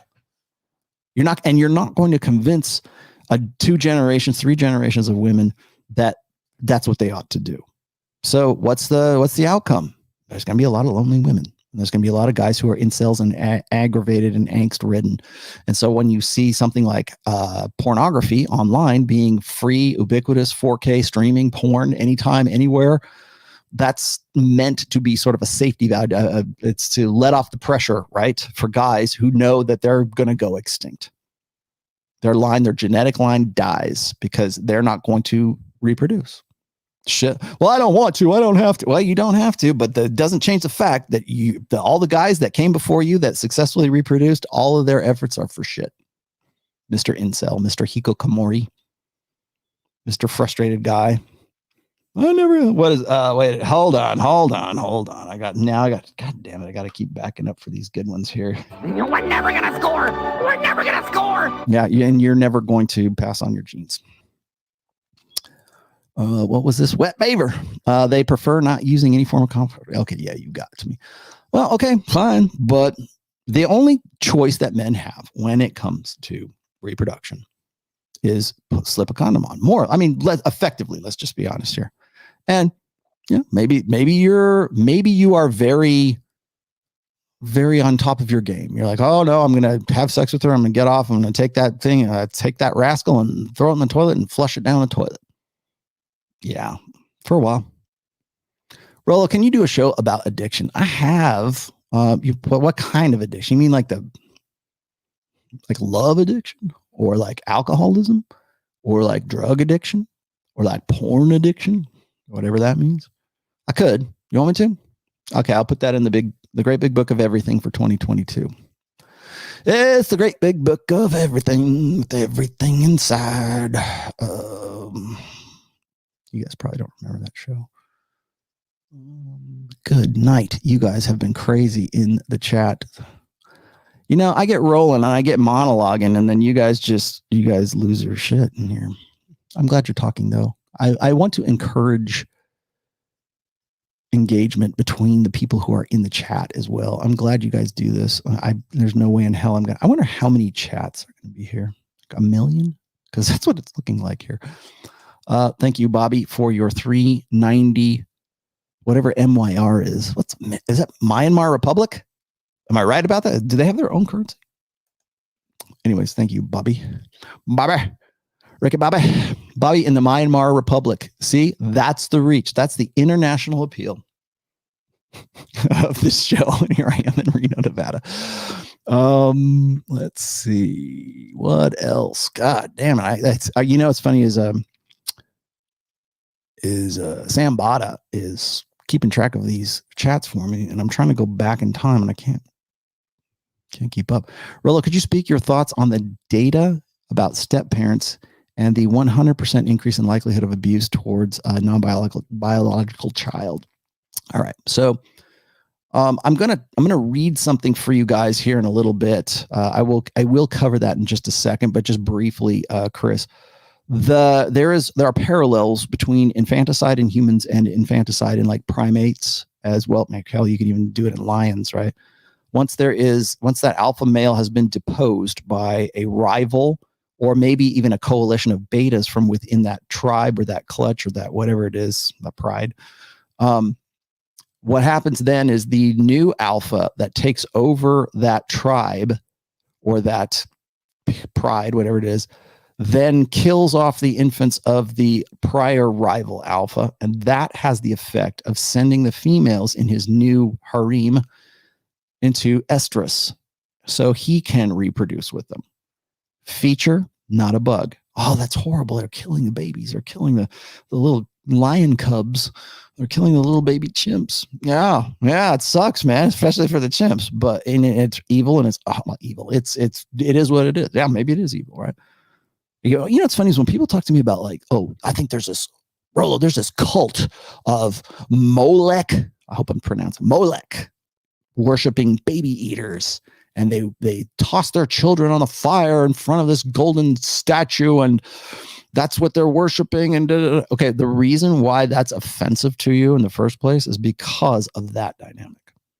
Killing your children is especially infants, like helpless infants. That's like next to killing a dog in the movie, like killing an infant child, or the death, even the unavoidable death of an infant, like a newborn child. Or God forbid, what was I watching? I was watching Joe Pickett, and his wife, who was pregnant, got shot in a shot. And there's no way in hell she would have lived through that. If you know what Joe Pickett is, I don't know if you've seen Joe Pickett. It's a great show. But his wife gets even just grazed with a shotgun blast. She was dead on arrival. But the fact that she got hit and she got shot while she was pregnant makes it 1,000 times worse than if she was just, caught in the crossfire for something like that. And this is fictional. Okay. This isn't like actual, didn't actually happen. It's fictional, but we don't kill dogs. We don't kill babies, and we certainly don't kill kids, and we don't kill pregnant women in Hollywood. Or if we do, it better damn well have a real good reason for it, or better have something that pushes the plot along, or it has to be like a documentary or something. Because that is like, even to this day, that is, we can have like trans, story hour. Was it drag queen story hour at churches and at libraries? That's okay, but we can't show a pregnant woman getting shot with a shotgun. Or if so, it better damn well have a purpose to it. We can't show a dog getting killed, but we can show, Netflix will show cuties, right? Like that's okay. But what is it? Remember Desmond is Amazing? He's the 11-year-old drag queen, goes on Good Morning America. A-okay, right? Can't show a kid getting shot. Can't show a baby dying, right? Can't show Old Yeller. That was a bad movie, by the way. You want to move to emotion? Okay, it's the dog. The dog makes me cry, but Titanic, no, not so much. But as far as infanticide is concerned, from a biological Darwinian perspective, it makes sense that the new rival alpha that is on her scene after the biological father, has been kicked out of the home. Maybe there's parallels to that. Maybe. Can we a correlation is not causation? I got it, but the dots look like they connect. Let's just say that. I'm not supposed to say okay, keep going. God. I feel like I should just read these straight off. I think I'm going to do that. I can't put you all on the screen here. All right. Let's see. I will go. Thank you, Sam, for keeping track of all these for me. Okay. Missouri Man, I got to you. Donovan, I got to you. Tim, I got to you. Alpha Jr., got to you. Real Femme Sapien. I'm glad to have another female in here. Rollo, could you speak on your thought? Okay, I did. Okay, now here we go. David, 50 SEKs. What is 50? Rollo, I love your content. What books on game do you recommend? My new one that's coming out in the middle of this month. No, my book that is going to be a why it works, as you might. It's the Chilton Manual to Game. It's a guide. It's the player's guide to game. It's going to be called the Player's Handbook. It's the player's guide to game. And it's why things work, not how things work. So when I talk about people go, whoa, how do you do cocky and funny? Well, I can't tell you how to do it, but I can tell you why it will work or why it won't work for you or for somebody else. So it's going to be an instrumental kind of an understanding of the psychology behind why these things developed and why they should work or why they don't work. But in the meantime, if you're I really want to learn how to do the cube, I really want to know how to run game, go look at Troy Francis or James Tusk. Unfortunately, you will not be able to get anything from Tom Torero because he passed away. He ended up killing himself, unfortunately. Feel bad about that. No one in this sphere has written more about male suicide than Rollo Tomassi. End of story. I dedicated my second book to the soldiers who killed themselves every 22 seconds or 22 minutes in the United States. In fact, I got into this because my brother-in-law put a noose around his neck.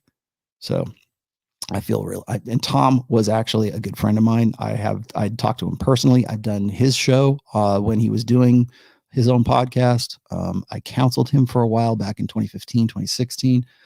And I honestly, it's a tragedy. I'm going to reserve, I've seen the chat here. Yes, I see you. I acknowledge you. They want me to talk about Tom Torero, and I'm not going to talk about it until I get all the facts. And so I think is Troy.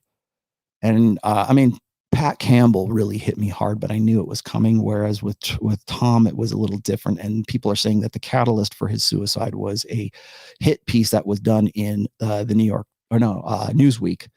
And people are making a big deal about the feminist writer who was really got her shit wrong about a lot of shit in there. And now the blood's on her hands. I'm reserving my judgment until I understand, until I find out what the circumstance, I need all the facts. Rollo, could you speak your thoughts? Okay, I did. Okay, I will do a show about addiction. I think that might be fun. Well, it'd be informational. Sweetie Squad. What is your take on Jack Murphy and his spicy adult films cucking in and in some cases selling her time? He loves college guys. His favorite, sweetie, go look one show back. I've done a full show on this already. So you're new here. One man's chorus. The pill is available to Hasidic Jews and the Amish, yet these communities do not use it. The pill is not sufficient to explain the low fertility rate and delay in marriage. Yeah, but it's also a catalyst. See, that's a problem. Okay, so I understand what you're saying, because people have given this. Maybe I'll take a little time to address this really quickly. One man's course.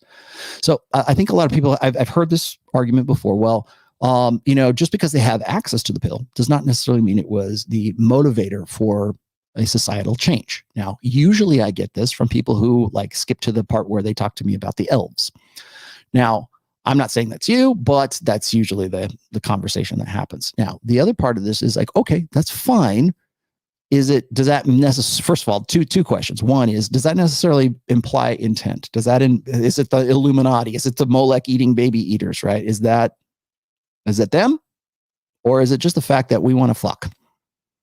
Is it just the fact that the result of 4 generations since the pill have fundamentally changed society?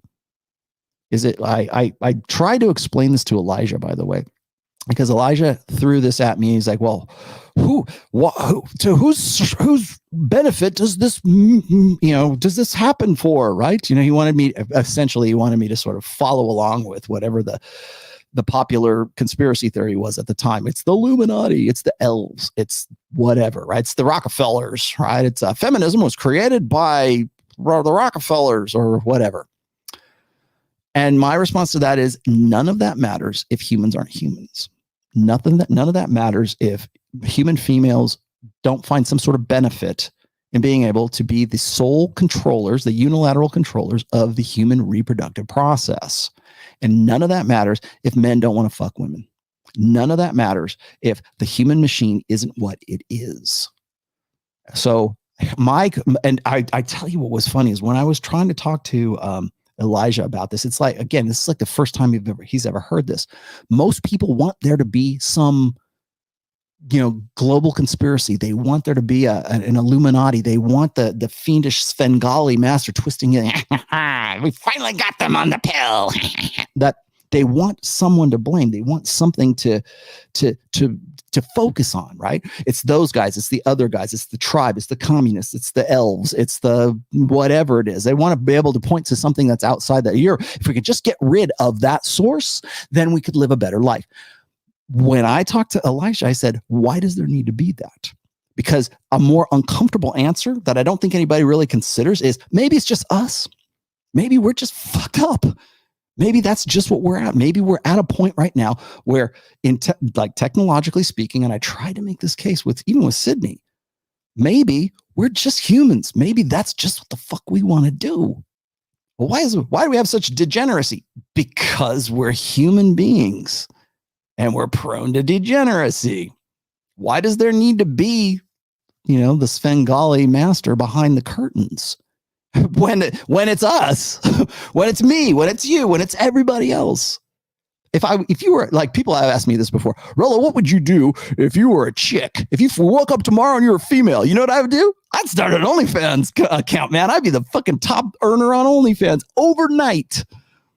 Why wouldn't I do that? If it's all in my favor, it's like, what idiot wouldn't do that?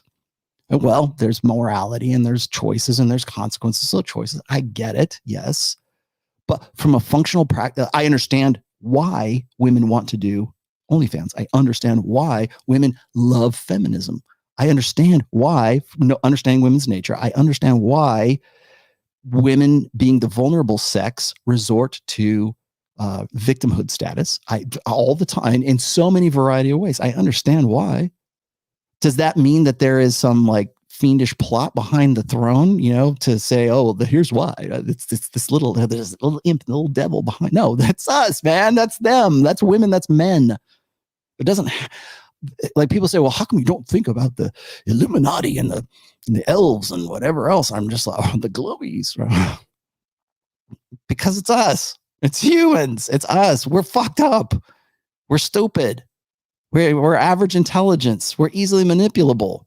I just talked to you about emotion. It's very easy to trigger that emotion. We can make all kinds of, the most valuable commodity, the most easily marketable commodity on planet Earth is human emotion. Trigger that, learn how to master that, and you will be a bajillionaire overnight. Understand what provokes emotion and what provokes an emotional response, and you will make all kinds of money. And that's not me being evil. And Rollo Tomassi, he's a sinister cult leader. No, I'm telling you the truth. I have an obligation to objective truth. That's objective truth. There doesn't, why doesn't he think that it's the evil, whatever, the outside tribe? Why doesn't he think that? Well, the reason why you think that there should be an outside tribe is because you're human in the first place and you have a tribalistic nature, and that's what's part of the machine. That's how you evolved. To be wary of the outside tribe that's down the river somewhere, and they're going to come and take our women. They're going to take our women, they're going to kill us, and they're going to fuck our women and put them in their tribe. So we better be wary of that. Now, fast forward to 2022. Oh, I think it's the Rockefellers. Yeah, of course you do, because you're human. None of that works unless you're a human being. None of that works unless it's the machine, man. That's why. Go read Alpha God, for crying out loud. I mean, with a grain of salt, but that's where we're at. That's what we are. We're stupid. We're fucked up. We're sinful creatures, right? You want to take this into the metaphysical? Yeah. And what are those sins? I'll show you what those sins are right now. You want to see what Rollo, explain human sins to me. Okay, I can do that. Here they are. all of these incentives, all of these things that have a practical use to them. Lust, desiring sexual union with another person. Okay? Distill it down to its chemical components. Right? You don't need glowies or the elves or the Rockefellers or whatever your favorite, name your favorite conspiracy theory. You don't need those people outside the tribe when this is really where we're at. This is what we are. Can we overcome that? Absolutely. We have for many, many times. And what about religion? What about degeneracy? Yeah, well, all as a result of being human beings. That's why. So when it's some cults that's outside, when it's the other, the reason why you think that in the first place is because you're tribal. Human beings have a tribalistic nature. Sorry, Godsodge. Sorry, Jordan Peterson. It's a feature, not a bug. We're social animals. We want to belong, and that is a benefit, and it also comes with a deficit. It also comes with the fact that in the 21st century, we're still that way. Lean into it. Work with it. Work with the machine instead of against the machine. William, men are less unhappy, but still reign supreme in the suicide stats. Sounds like a measurement problem. It could be, for sure, because men kill themselves at 3.5 to 5 times the rate, depending on the country that we're talking about, than women do. And men are more successful at it. You'll also find that men kill themselves at certain demographics. They're more likely to kill themselves between the ages of 45 and 65 years old. And they tend to be white. And they also tend to be, they're suffering from a loss. They've been zeroed out. That's just why I wrote zeroed out. Men, when they lose their investments, when they lose their wives, when they lose their jobs, when they lose their kids, when they lose their dog, it's like a country song. When they lose their pickup trucks, when they lose everything and they got nothing left, it's not that they're depressed or upset about the loss of those material things or those personal things. It's they're upset about the opportunity cost. I did all this for nothing. That's more or less what it ends up coming out to. If that's you, please go seek help. Please go call me, hit me up, hit up somebody, talk to somebody. In that case, yes, talk to another dude.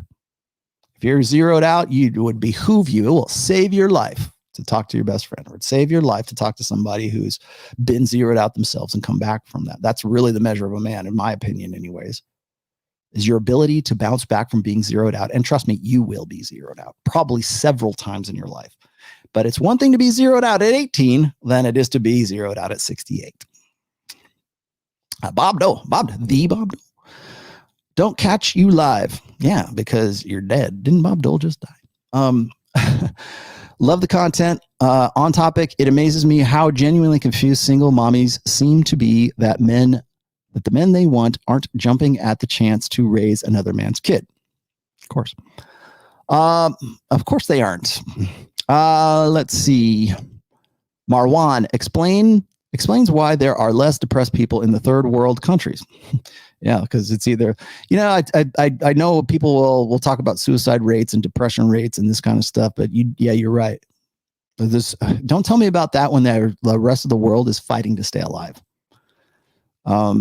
For them, happiness is finishing their day alive with 2 meals. Yeah, that's another thing I had a little bit of problem with. And I think I've mentioned this on this show before. I mentioned it also, I think, on the Rule Zero, like yesterday's show, on the Summing Up show.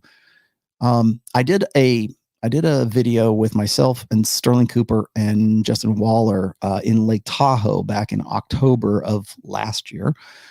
And I got a really good positive feedback from that. And I think that sort of woke me up to a bigger picture, which is that the red pill, the manosphere game, what I do, what they do, whatever your variety or flavor is of the manosphere, it needs to be accessible. It needs to resonate with more people. It can't just be guys going, oh man, I want to drive a Lamborghini and have hot chicks on my tractor. All right. You know, you have to be able to appeal to it. Like the red pill's for the everyman or it's for no one. And I think that the more we kind of make it about, you know, a success thing, or we make, and I'm not saying you shouldn't be successful, like absolutely, but like a lot of guys can't relate to Fresh with an iced up watch, right? Or they can't relate to the guy who's, you know, yacht parties. Like that's like another world for most guys. People tell me this all the time. They go, Rollo, you shouldn't base your decisions or you shouldn't base your judgment on women in total, just on those ratchet ass hoes on Fresh and Fit. And you know what? You're right. You're right. That's why I've been using some examples from like other countries, and I'm looking at I want to look at the broader picture. And you're right. They're a good example of something. Maybe that's their contextual way of understanding, you know, female nature. There it is. Great. That's for what it is. It's fantastic, obviously. But imagine trying to find that relatable in Tulsa, Oklahoma. And Lord knows I was just there. It's got to be for the everyman. And I think that's going to be my goal for 2022, is to make the red pill more accessible to the guy on the tractor, the guy who's the salt of the earth guy, the guy who's, you know, empties your garbage. It's got to be for those guys too. You can't just benefit the guys who are the go-getters. It can't just be for the guys who are like, okay, I'm going to go to the gym and live in the gym and so fitness, money, crypto, you know, bitches and hoes. It has to be accessible. And I don't think we make it accessible enough.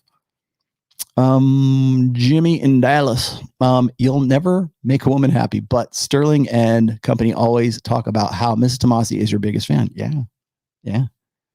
Please explain, Professor. Did I say she was happy all the time? Happiness is a process. I don't try to make Mrs. Tomassi, Mrs. T, I don't try to make her happy. I go, okay, I don't get up in the morning and go look in the mirror like Chris Rock says. I like remember that bit. Look in the mirror and you go, okay, let's get out there and make this bitch happy. No, you know why? I'll tell you. You know here's how I make Mrs. Tomassi. Here's my secret. Okay, I don't try to make her happy. I try to make me happy, because when I benefit and again, mental point of origin, my friends, learn it, know it, live it. Mental point of origin. You have to be your first thought in any decisions that you make, right? Whenever, like I was looking to buy property, I'm going to buy property this year. I don't know where it's going to be. I don't know how it's going to be, but I'm going to buy property this year. And, you know, will my wife say, hey, I like this, I like that. You know, I'll listen, but I'm the one that makes the decision at the end of the day. I'm the one that makes a decision to go get in the first place because I want to.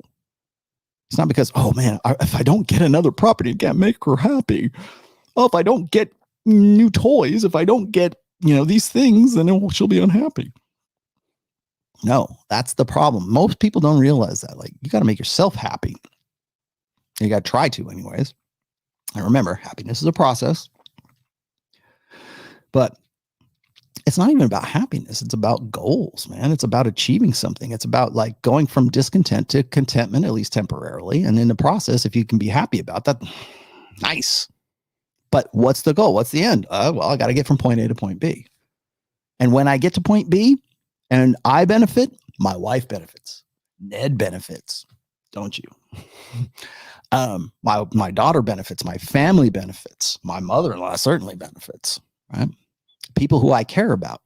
And I think that's something that is not reinforced enough because people will hear, oh, mental point of origin, he means put yourself first. No, it doesn't mean that. I mean, in a way it does, but like it means think about yourself first. Get to the point where it's like second nature to put yourself in the center of any decision-making process. Because most guys don't do that. You want to know why? I'll show you why. Oh, God damn it. This is a great segue. Watch this. Watch this. Which one is it? Oh, yeah. Here. Point in hand. Oh, man. Oh, baby. Crack the code. If there's a quarterback in the transfer portal, just check where his girlfriend plays sports in college, and you'll find out where he's going. This is Adrian Martinez. He played for Nebraska. He's now going to Kansas State. Why? His girlfriend's on the soccer team. Keaton Slovis, pretty good quarterback, has NFL potential. He's leaving USC with Lincoln Riley coming in. Where's he going? He's going to Pitt. That's where his girlfriend plays soccer. Levi Williams randomly decides to leave Wyoming. Where's he going? Utah State. That's where his girlfriend plays volleyball. This is a tried and true method. He may put that quote, God, family, football in that order in his Instagram or Twitter bio, but we all know what comes first. And that's that. I'm not going to say it because TikTok will take me down, but we all know what comes above. God, family. Yeah, there you go. Yeah. Gonna make her happy? Change your life, man. Go to a different college. Oh, it looks like you could play in the NFL. No, man. My girlfriend said no. They're well, let's say that, but a lot of guys are pre-whipped, meaning that they'll do it. They're I think one of the reasons why guys have that in their head, by the way, the make her happy kind of thing, that's very much a blue pill conditioning, by the way. It's because well, first of all, it serves a female imperative, but it's also something that they feel that they have to do. Like it's the right thing to do. It's the right thing to do. I got to facilitate my relationship. I'm not going to go to this college, even though I could get an NFL, I could be first round draft pick if I go there. No. My girlfriend's going to, who knows, right? He's not wrong. I wrote about exactly, God damn it, you guys. I wrote about exactly this in an essay. In fact, it's in the first book, Dream Killers. Go look it up. If you can find it, you don't want to buy the book, fine. It's for free on my blog. It's in the best of year one. Dream Killers. Go look that one up. That's what I mean. And it's not, okay, women are dream killers. I stole that from Tom Likas. Sorry, sue me. Okay. But they're dream killers, not because they're evil and manipulative and that's what they wanted. It's because you will kill your own fucking dreams. That's why they're dream killers. You do it. Guys, every dude that he mentioned, dream killers. Well, don't you think that they're going to be able? No, well, I mean, now this dude's playing for Wyoming State instead of, Texas A&M or whatever, where he could have gone and maximized his playing potential. And also, by the way, if you think that NFL and college football recruiters don't know this, do you think that they don't know this and they don't plan ahead to go get his girlfriend's here. Well, if she goes there, then maybe they make it easier for the girlfriend so that they come to their college and they play football for them. Oh, it seems like if you don't think that recruiters don't know this already, they do. Trust me. So predictive framework. Dream killers. Now, those are just college football players. How many guys altered their lives, altered the course of their lives to facilitate pussy? Say, well, my girlfriend's going to Wyoming State. I got to go there. What? That's mental point of origin. That right there. You think about her okay, I could go to this college or I could go to this college. Well, Jennifer's going to this college, so I think I'll go there. I didn't know you wanted to get into civil engineering. Man, I don't, but that's where I have to go if I want to play football at the college that my girlfriend goes to. That's some fucked up shit. All because because you're still blue pill and you are not your mental point of origin. If you know your value, if you know what your potential is as a guy, if you are the first thing that jumps into your head when you're presented with this college or this college, you go, what's the best for me? That's the first thought that jumps into your head.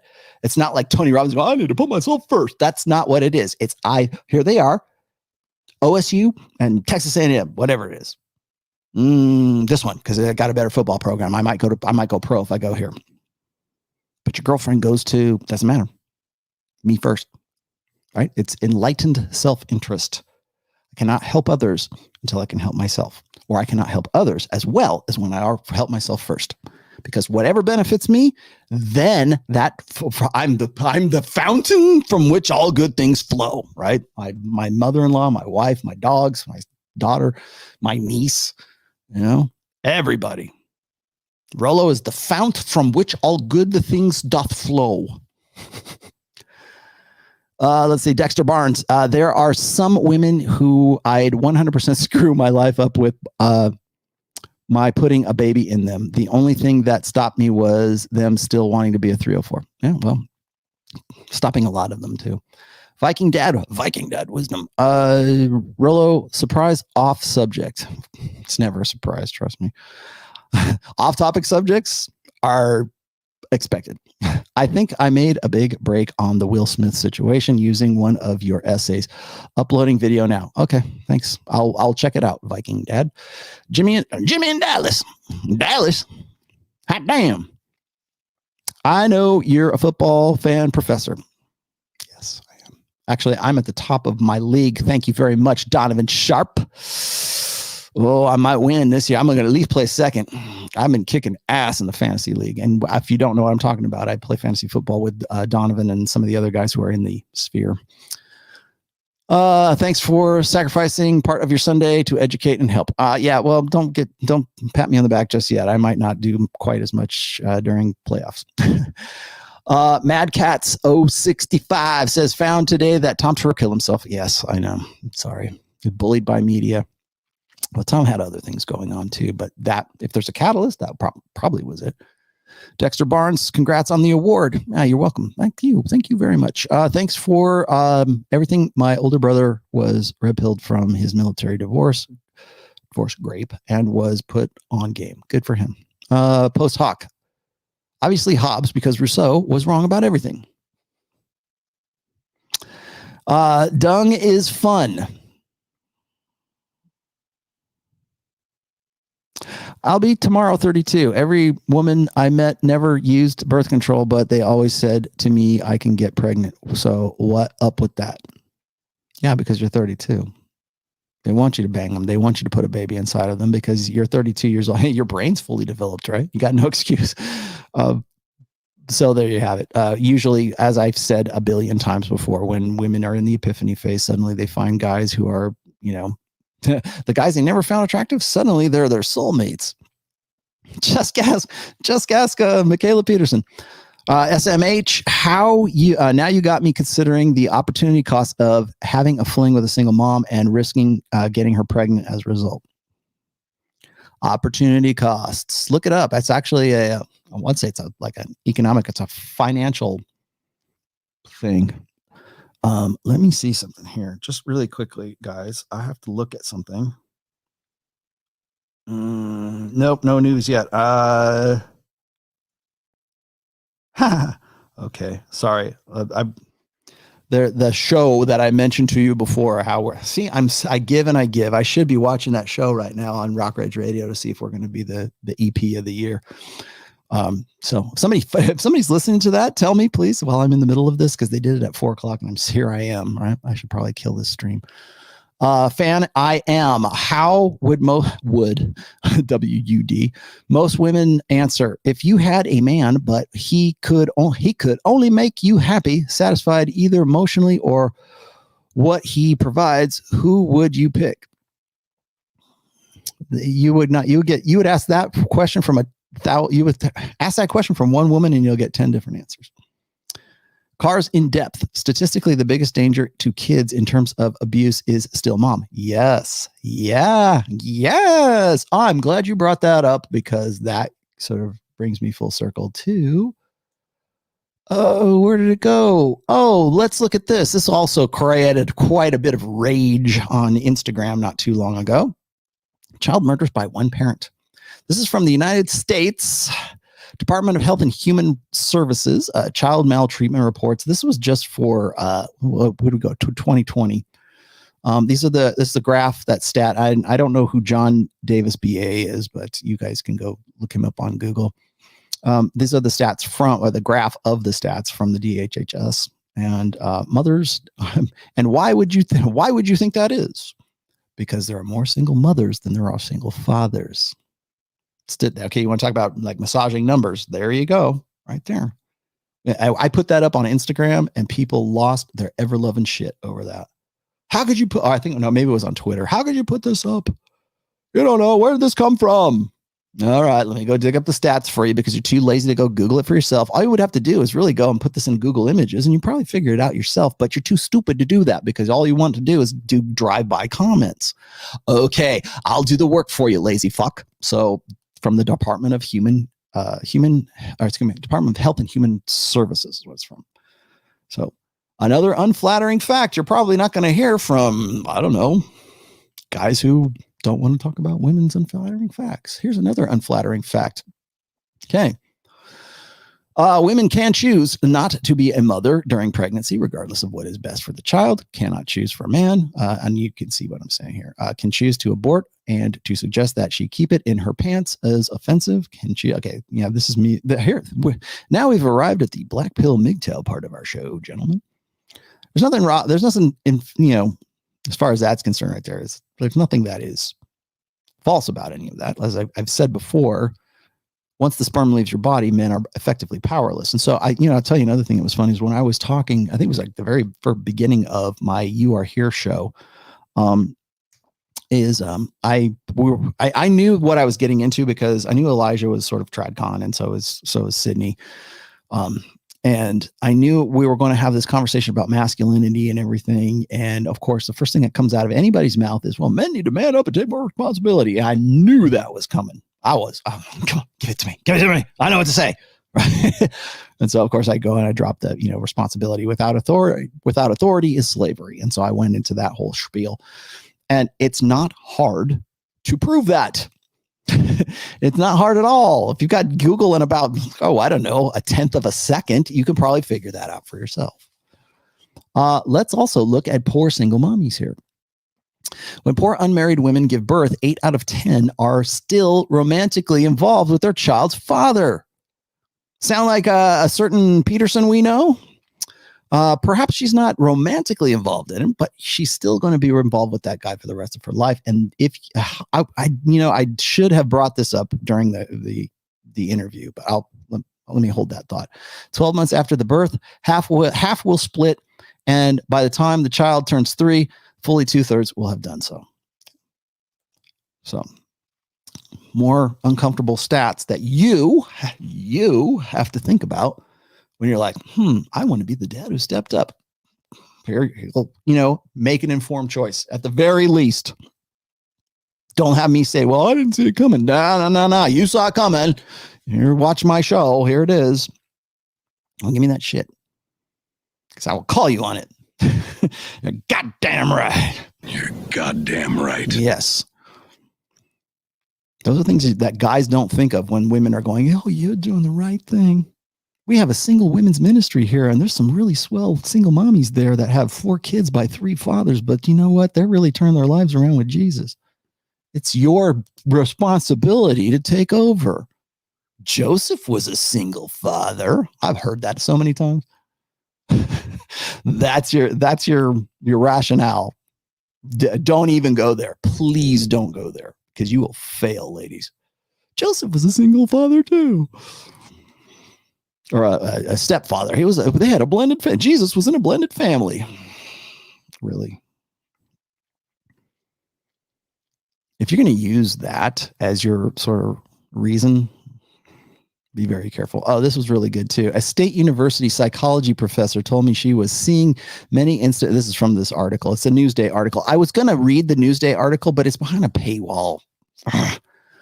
Professor told me she was seeing many instances in which married working class women who earned a college diploma felt they'd outgrown their blue collar husbands, eventually leading them to a marriage breakdown. Right. This was from Stats here. Are America's young men giving up on higher education? Yes, they are, for a variety of reasons.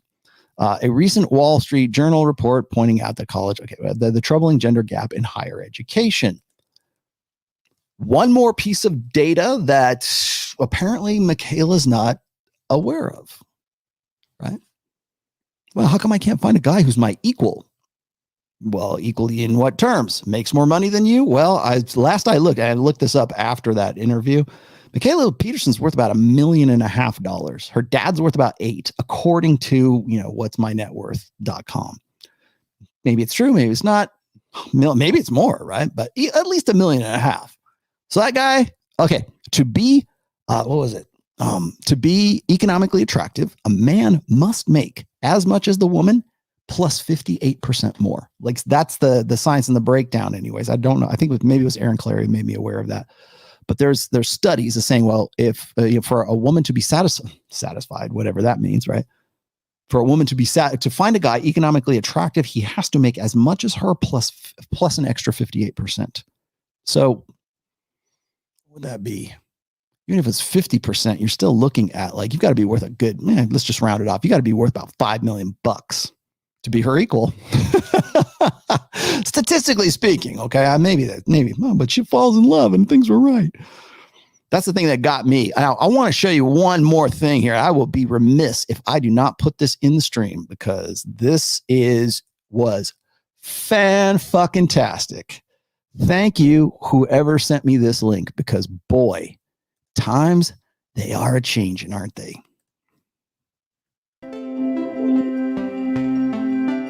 Oh, yeah. What's the relative importance of career and motherhood in a typical woman's life? I'm 55, and I've been working with men and women my entire life, and I've watched this, and it's quite obvious. It's like at 19, it's all career. By 30, that's just not the case. It's not the case.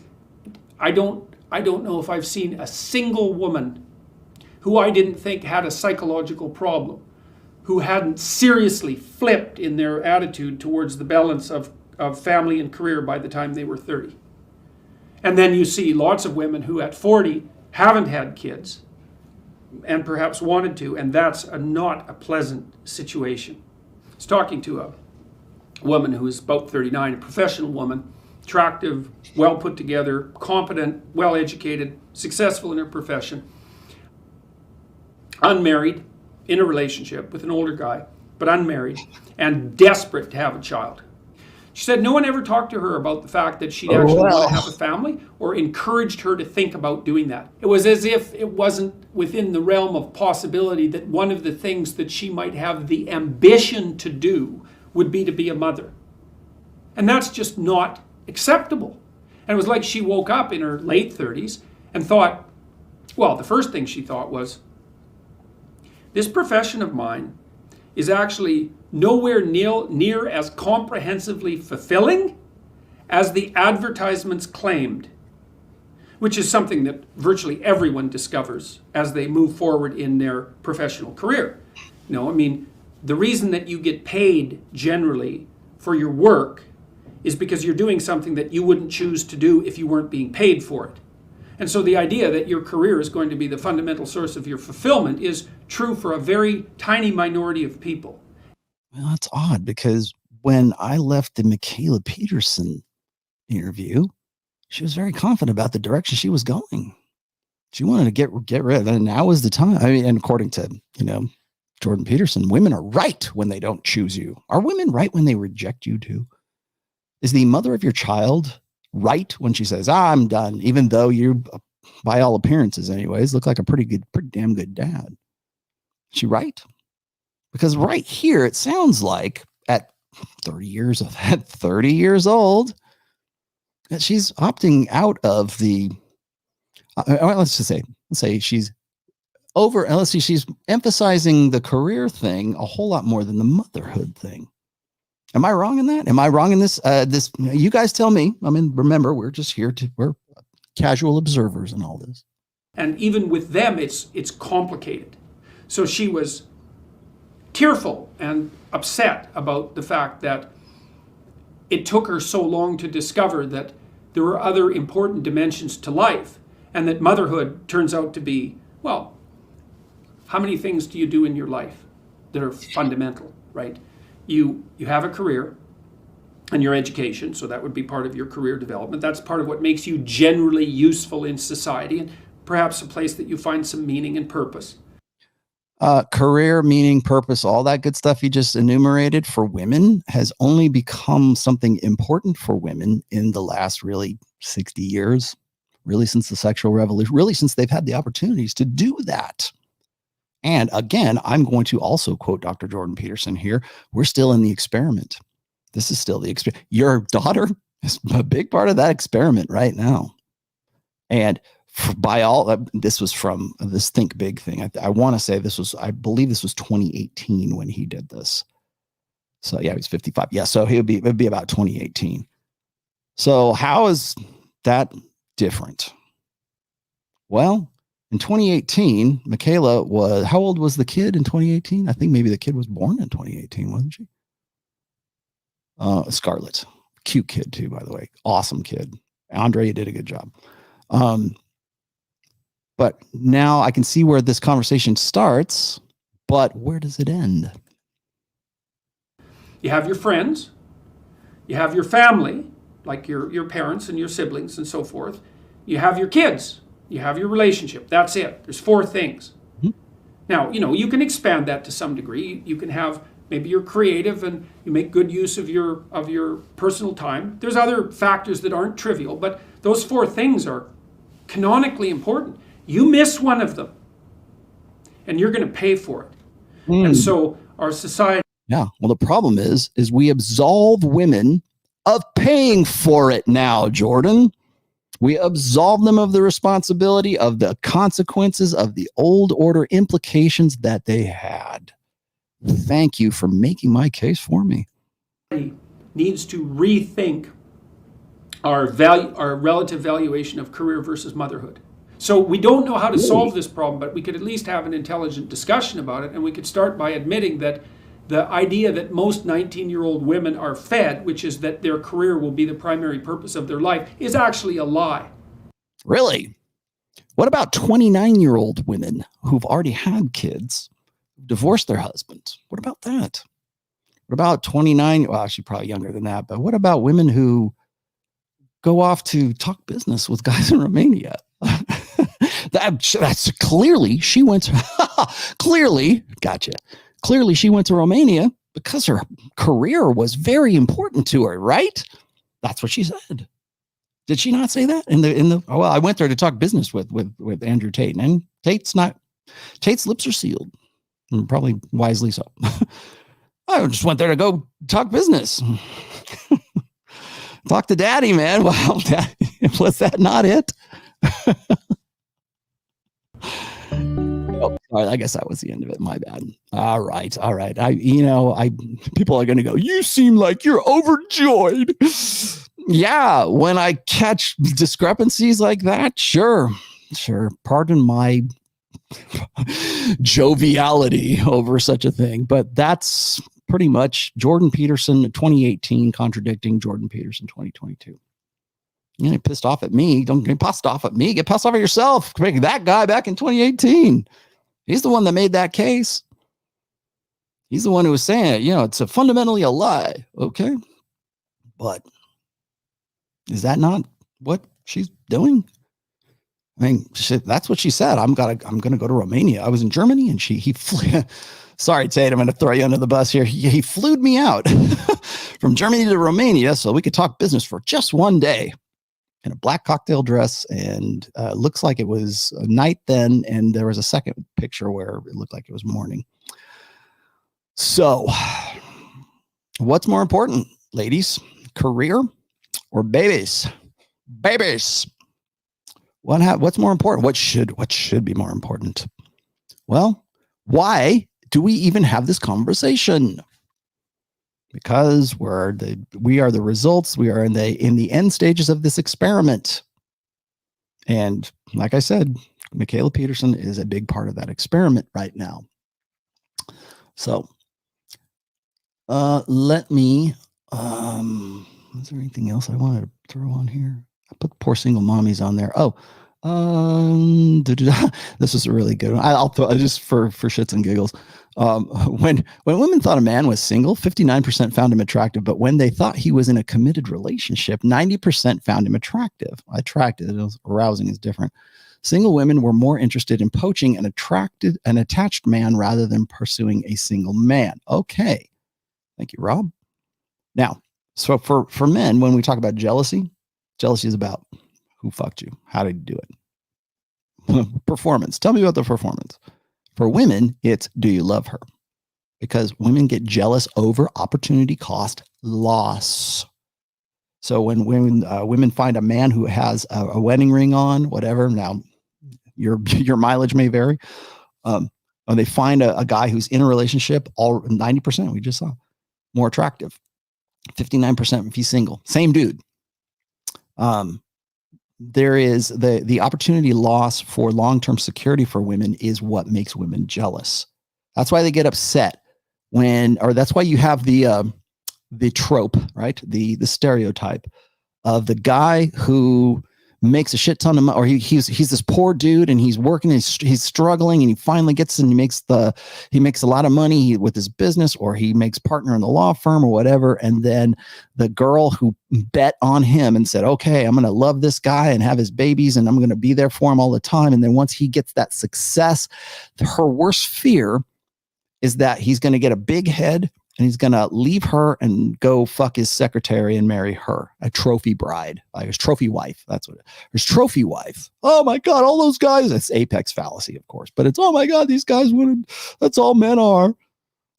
That's their greatest fear and that's what makes them jealous. It's not who did you fuck? It's, are you in love with her? An emotional investment is way more jealousy inspiring in women than it is actually, well, he fucked somebody, but I think on some level of consciousness, women realize that men can separate the sex act from an emotional investment.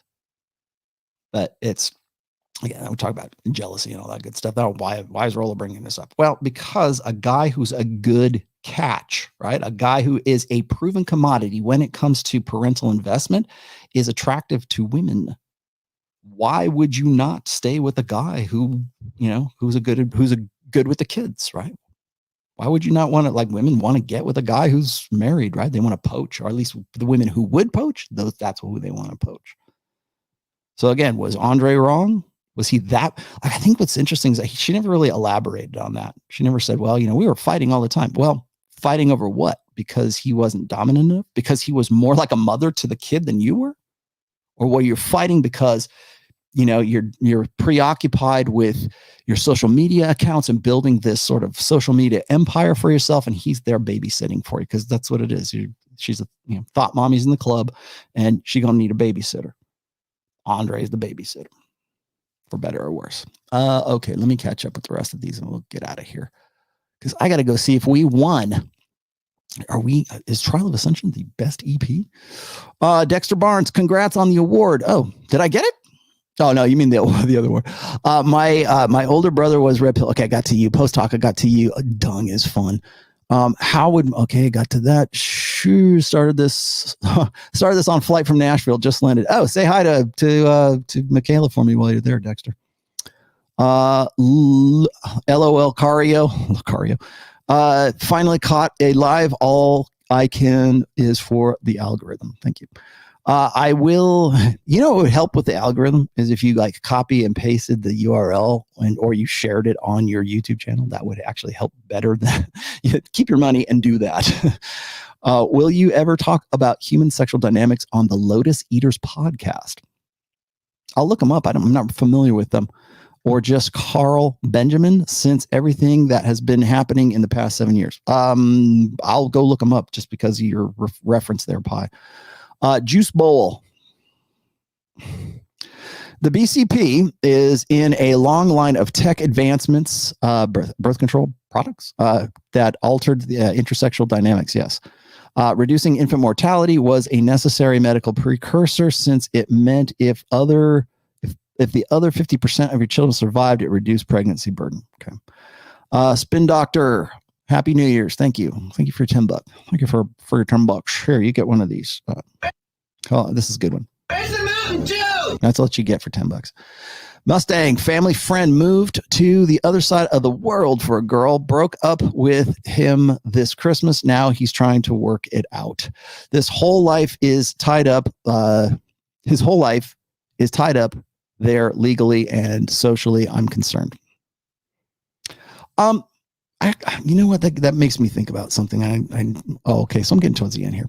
Mustang, let me tell you something else really quickly. If you're concerned, if you're really worried about your friend and you want, like guys will say, how do I blue pill my friend? I'm afraid he's going down a dark path, or red pill my friend. He's going down a dark path. I want to unplug him from the matrix. I want him to, can I just give him your book?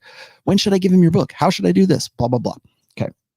Don't do it, because most people are going to be resistant to it. That's a frontal assault. Okay. Strategy. Most people, if you said, hey, here's the book, read the book, beat them over the head with the rational myth. Don't do that, because that will just make them that much more entrenched in their ego invested beliefs, right? No, this guy's a misogynist, screw you. And then you make an enemy out of your friend, the guy that you want to help. Okay. Rather than doing it frontally, hit him from the sides, do a flank. Okay. I've said this before. You always want to use Socratic method, ask questions, whatever, right? But you also want to hit them from the side. You don't want to you want to say, here, just read the book. Don't do that. You want to look for when they are when they're asking you, when a guy asks you questions about like his personal life, or he's in a bad state or whatever, don't go, here's the red pill and read this. Ask the questions and involve him in that conversation. Go around from the flank him. And say, what do you think about this? What about that? What do you think about this? Converse with that guy. Because if you go straight ahead and say, well, you know what? You'd be stupid not to read this book. Well, yeah, it's just going to make him double down. So you have to look for angles. You have to look for flanks. You have to be the one who says, okay, I'm going to talk to him. I'm not going to talk about red pill, but I'm going to ask him what he thinks about the gender pay gap, right? What does he think about, why is it that women go for jerks? Why don't they go for nice guys? Have that conversation. That leads you in, because that's a flank, and that leads you into, you can be red pill without ever being red pill. Be like water, my friend. Be like water. Jeffrey Jones, appreciate you. I appreciate you. Great content as always, particularly interesting timing, as I've recently been explaining some of these unflattering truths to single mother family members looking for a man. Sent her to your channel. Really? Was it Femme? What's her name? Thank you very much, Jeffrey Jones. Michael Metroke. Likes are free. Vinny from Pantera. I think, no, actually, clearly not. I think Aaron once said women should create a family first and then think about career later. Basically, flip the order.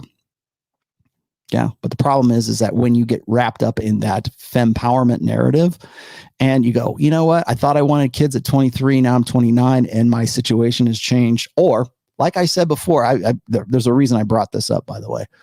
Now I'm just reminded of it. Where'd it go? Blue collar. There it is. Okay.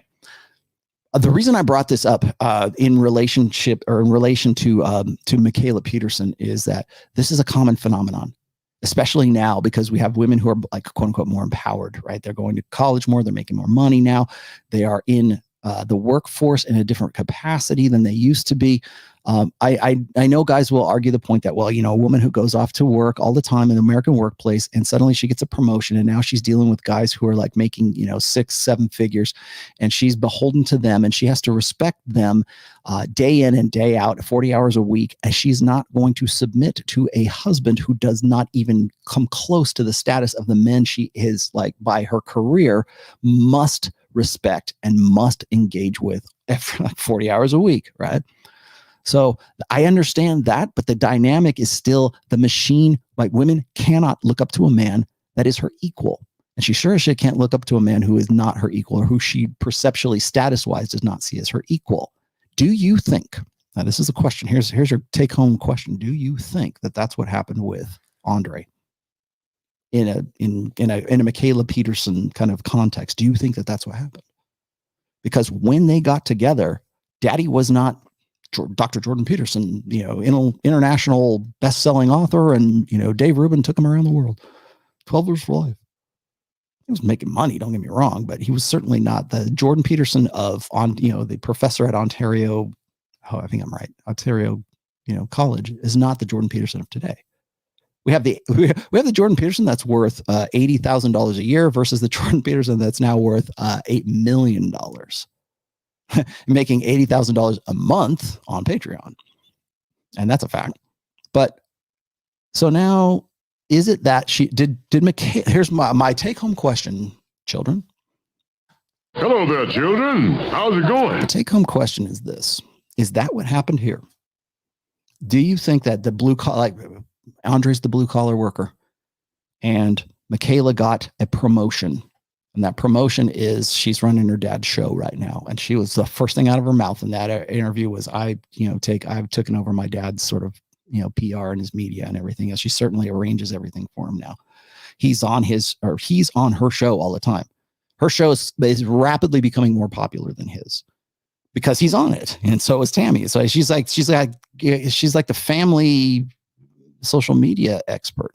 Is that the raise that boosted her above her blue collar, soon to be ex-husband, if not already ex-husband? Is that what happened? Because I think it is. At least dynamically, that's what happened. And now it's like, he's not, I can do better. He ceased to be the guy that answered the hypergamous question. Is he the best I can do? No. What am I going to do about it? Well, I'm Mikhaila fucking Peterson. I'm going to find that. I'm going to find my soulmate. That's what she said at the end of the show. Well, I hope you do. I mean, more power to you. And I hope Andrey finds a hot chick, and I hope he gets after it. And I hope he's, lives with I hope Scarlett gets a really good stepmom. I really do. I hope she has a mother. I hope Andrey picks a woman more invested in that child than Mikhaila clearly is, according to her own dad, as I showed you in that video. That was him from 2018. 2018, Jordan Peterson would probably be appalled. Well, I'm appalled, but certainly would raise an eyebrow about the 2022 Mikhaila Peterson. So that's my story, and that's what I'm sticking to it. Let's see. Emmanuel Kofi Ayaponga says, I wish I could contribute more. It's all right, man. It's all good. Love is love. Love is love, man.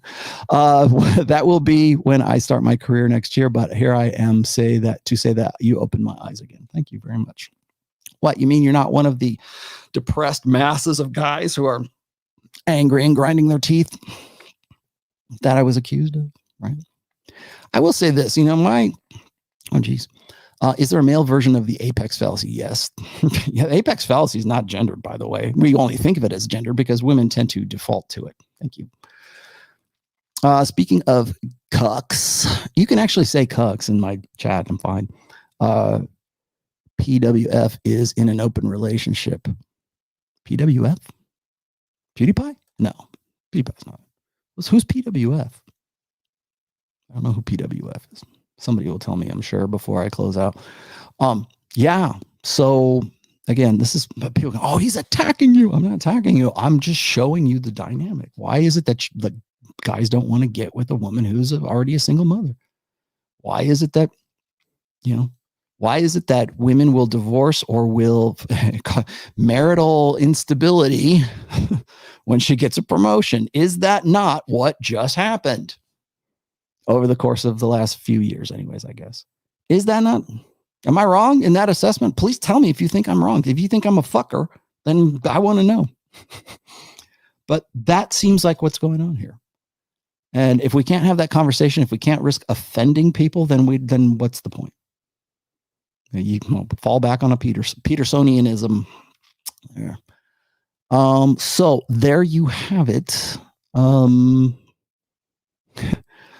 Let's see what else is going on here. I think I got to everybody, didn't I?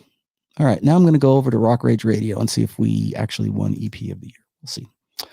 All right. I will be back on Wednesday for a Wednesday show. I am actually flying out to Houston, Texas for the Rebel Capitalist show show, the Rebel Capitalist Convention Conference in Houston, Texas. It will be from the 7th through the 9th. It is George Gammon's event. If you don't know who George Gammon is, Gammon, go look at his site right now. And if you want to go. Robert Kiyosaki will be there. Ron Paul will be there. Rollo Tomassi will be there. Justin Waller will also be there. Ken McElroy will be there as well. And so it's the sort of the financial sphere, but George Gammon invited me back. I went to the one that was in June. I thought it was great. I had a great experience there, and there's a lot of people. There's a lot of crossover, crossing the streams, right? So I'm going there also on Friday, the 7th of January. I have a convention room that's open. I don't know how many people are going to show up. You don't have to pay me any money to go to it, but I would appreciate a $100 donation if that is something. If it was worth it to you, please donate. But I'm not. It's kind of like a proof of concept sort of thing for me. So I'm going to be there from 6 p.m. till probably about like 8 p.m., 6 or 7, 8, somewhere around there. Anyway, between 1 and 2 hours. I'm going to do a little bit of a workshop if you want a little Q&A, but we're going to try to keep it a little bit more topical. So it's going to be like the red pill and the economy, the red pill and what I've like, for instance, when I was talking about the Morgan Stanley rise of the she economy stuff, that's what I'll probably get into while I'm there. If you have other questions, I'm happy to answer those too, but it's going to be sort of a meetup, a sort of Q&A thing that's, I don't even have a title for it, but I will be there running a workshop of some sort. So that will be on the 7th of January in Houston, Texas at 6 p.m. at the Rebel Capitalist Conference. Go to it. If you're going to be there, great. I look forward to seeing you, and you shake your hands and sign your books and do whatever. I guess it's going to be an appearance. I don't know what else to call it. So that's coming up on Friday. I will be there until Sunday, and then I think I fly back Monday. So that is the last thing I have on the travel itinerary for actually I started this back in 2021. So I will be there in Houston. If you want to come down, come hang out, you want to go have some coffee with me or sit in the lounge, I don't know what I'm going to do for the rest of the time I'm there. I'm just going to sort of like, mingle, I guess. So I will be available. Justin Waller will be there, so with more than likely we'll do some video. I have I've got a really stellar show on deck with myself and Justin Waller. You're asking, somebody asked me about like, what's the best way to learn game? We're going to talk a little bit about that, me and Justin. So, and that will be sort of a precursor to the release of my fifth book. So keep that in mind. Wednesday, Wednesday I will be, I'm going to do another short form show. It might be a premiere. I know you guys like live streams, but it's kind of like, it's not 4 hours enough for you. Okay, so I gotta go. I will talk to you soon. And oh gosh, I was gonna play Thought Mommies, but it's so long. Go check out Thought Mommies in the Club by the fellas. It is you know what? Fuck it, I'll just play it. Here you go. And then we'll get out of here. There it is. Oh no, that's not it. Hold on. There he goes. All right, here you go. I'll see you guys later. Enjoy. I was at the club the other night. I was down at Life, chilling at the club. Chill with this girl, and she was dancing. And it's about 2 in the morning. I'm talking to her, and realized she had like 2 kids at home. Now I don't mind the 2 kids at home. That's all good. I'm like, what the fuck is you doing in the club at 2 in the fucking morning on a Wednesday night? What the fuck? That mommy's in the club. She gon' need a babysitter. Call a babysitter. She gon' need a babysitter. That mommy's in the club. She gon' need a babysitter. Call a babysitter. She gon' need a babysitter. That mommy's in the club. She gon' need a babysitter. Call a babysitter. She gon' need a babysitter. That mommy's in the club. She gon' need a babysitter. Call a babysitter. She gon' need a babysitter. That mommy's in the club. I ain't never had a problem with a bitch. Young fly, yeah, nigga getting rich. Hit the club, got my bitches on the list. Drop some comments on some pride, I better holla cause I'm lit. He probably wonder where his mama at. Got DCF on the steps and the welcome mat. But my service with a burden, I'ma give him a brother. And if the youngin' get the wallet, he had camp for the summer. She fucking with me cause she know that I'm bout that. MKZ be the whip with the loud pack. 4 hoes deep and they latch to my belt strap. The crib reek of weed in the streets probably smell that. In the club, she gon' need a babysitter, call a babysitter. She gon' need a babysitter. That mommy's in the club, she gon' need a babysitter, call a babysitter. She gon' need a babysitter. That mommy's in the club, she gon' need a babysitter, call a babysitter. She gon' need a babysitter. That mommy's in the club, she gon' need a babysitter, call a babysitter. She gon' need a babysitter. That mommy's in the club. The club stops for nothing. She gotta get that party out her system somehow, and the bar's still jumping. So get your squad to meet with my squad, and the car straight bumping your favorite song about how men ain't shit, and hit up the function. Only thing that can stop me is if a baby daddy run upon me. I'm with your baby mama, but she ain't got no baby body. I'm in the blazing sign, I've been rocking with the lady drama, product of what I drop, and I ain't about to waste a condom. Her last man had a problem with Ativan, and if he find out where she's hanging, he'll get in his battle stance. Now the club ain't no church, and the church ain't no club, but she's happy to get her drink on and leave with a broke bum. And they'll call this misogynistic, like booty popping and pimping, cause I'm trying to fuck, but I'm also wondering where her kids is. And girls wanna dance to songs that refer to women as bitches. If you let your kids dance to it too, don't cancel me for tripping. Mommy's in the club, she gon' need a babysitter, call a babysitter. She gon' need a babysitter. That mommy's in the club, she gon' need a babysitter, call a babysitter. She gon' need a babysitter. That mommy's in the club, she gon' need a babysitter, call a babysitter. She gon' need a babysitter. That mommy's in the club, she gon' need a babysitter, call a babysitter. She gon' need a babysitter. That mommy's in the club. Out, bruh, now you bugging. You pay a lot of money for your kid and now she stunting. You working for a living, but she sipping and she puffing. You try and hit a line, but she fucking so she dubbing. I ain't stressing about a hoe, I been getting up my money. She saying that she loyal, but she fucking with your buddy. And shawty let it clap on the snap for everybody. She say she went to college, but the hoeing what she studied. I know you wanna backtrack, skipping that tap. One mistake and now your life changed, saying that's that. She get it poppin' with her bitches and she make it rack slack. Now your baby got no dinner, only eating fruit snacks. Leave a message, little bitch. Why you playing with me? I seen your ass up on the snap, you should be laying with me. I pay your rent and all your payments and I'm hating to see. I heard you got a babysitter, I ain't paying the fee. Mommy's in the club, she gon' need a babysitter, call a babysitter. She gon' need a babysitter. That mommy's in the club, she gon' need a babysitter, call a babysitter. She gon' need a babysitter. That mommy's in the club, she gon' need a babysitter, call a babysitter. She gon' need a babysitter. That mommy's in the club, she gon' need a babysitter, call a babysitter. She gon' need a babysitter. That mommy's in the club.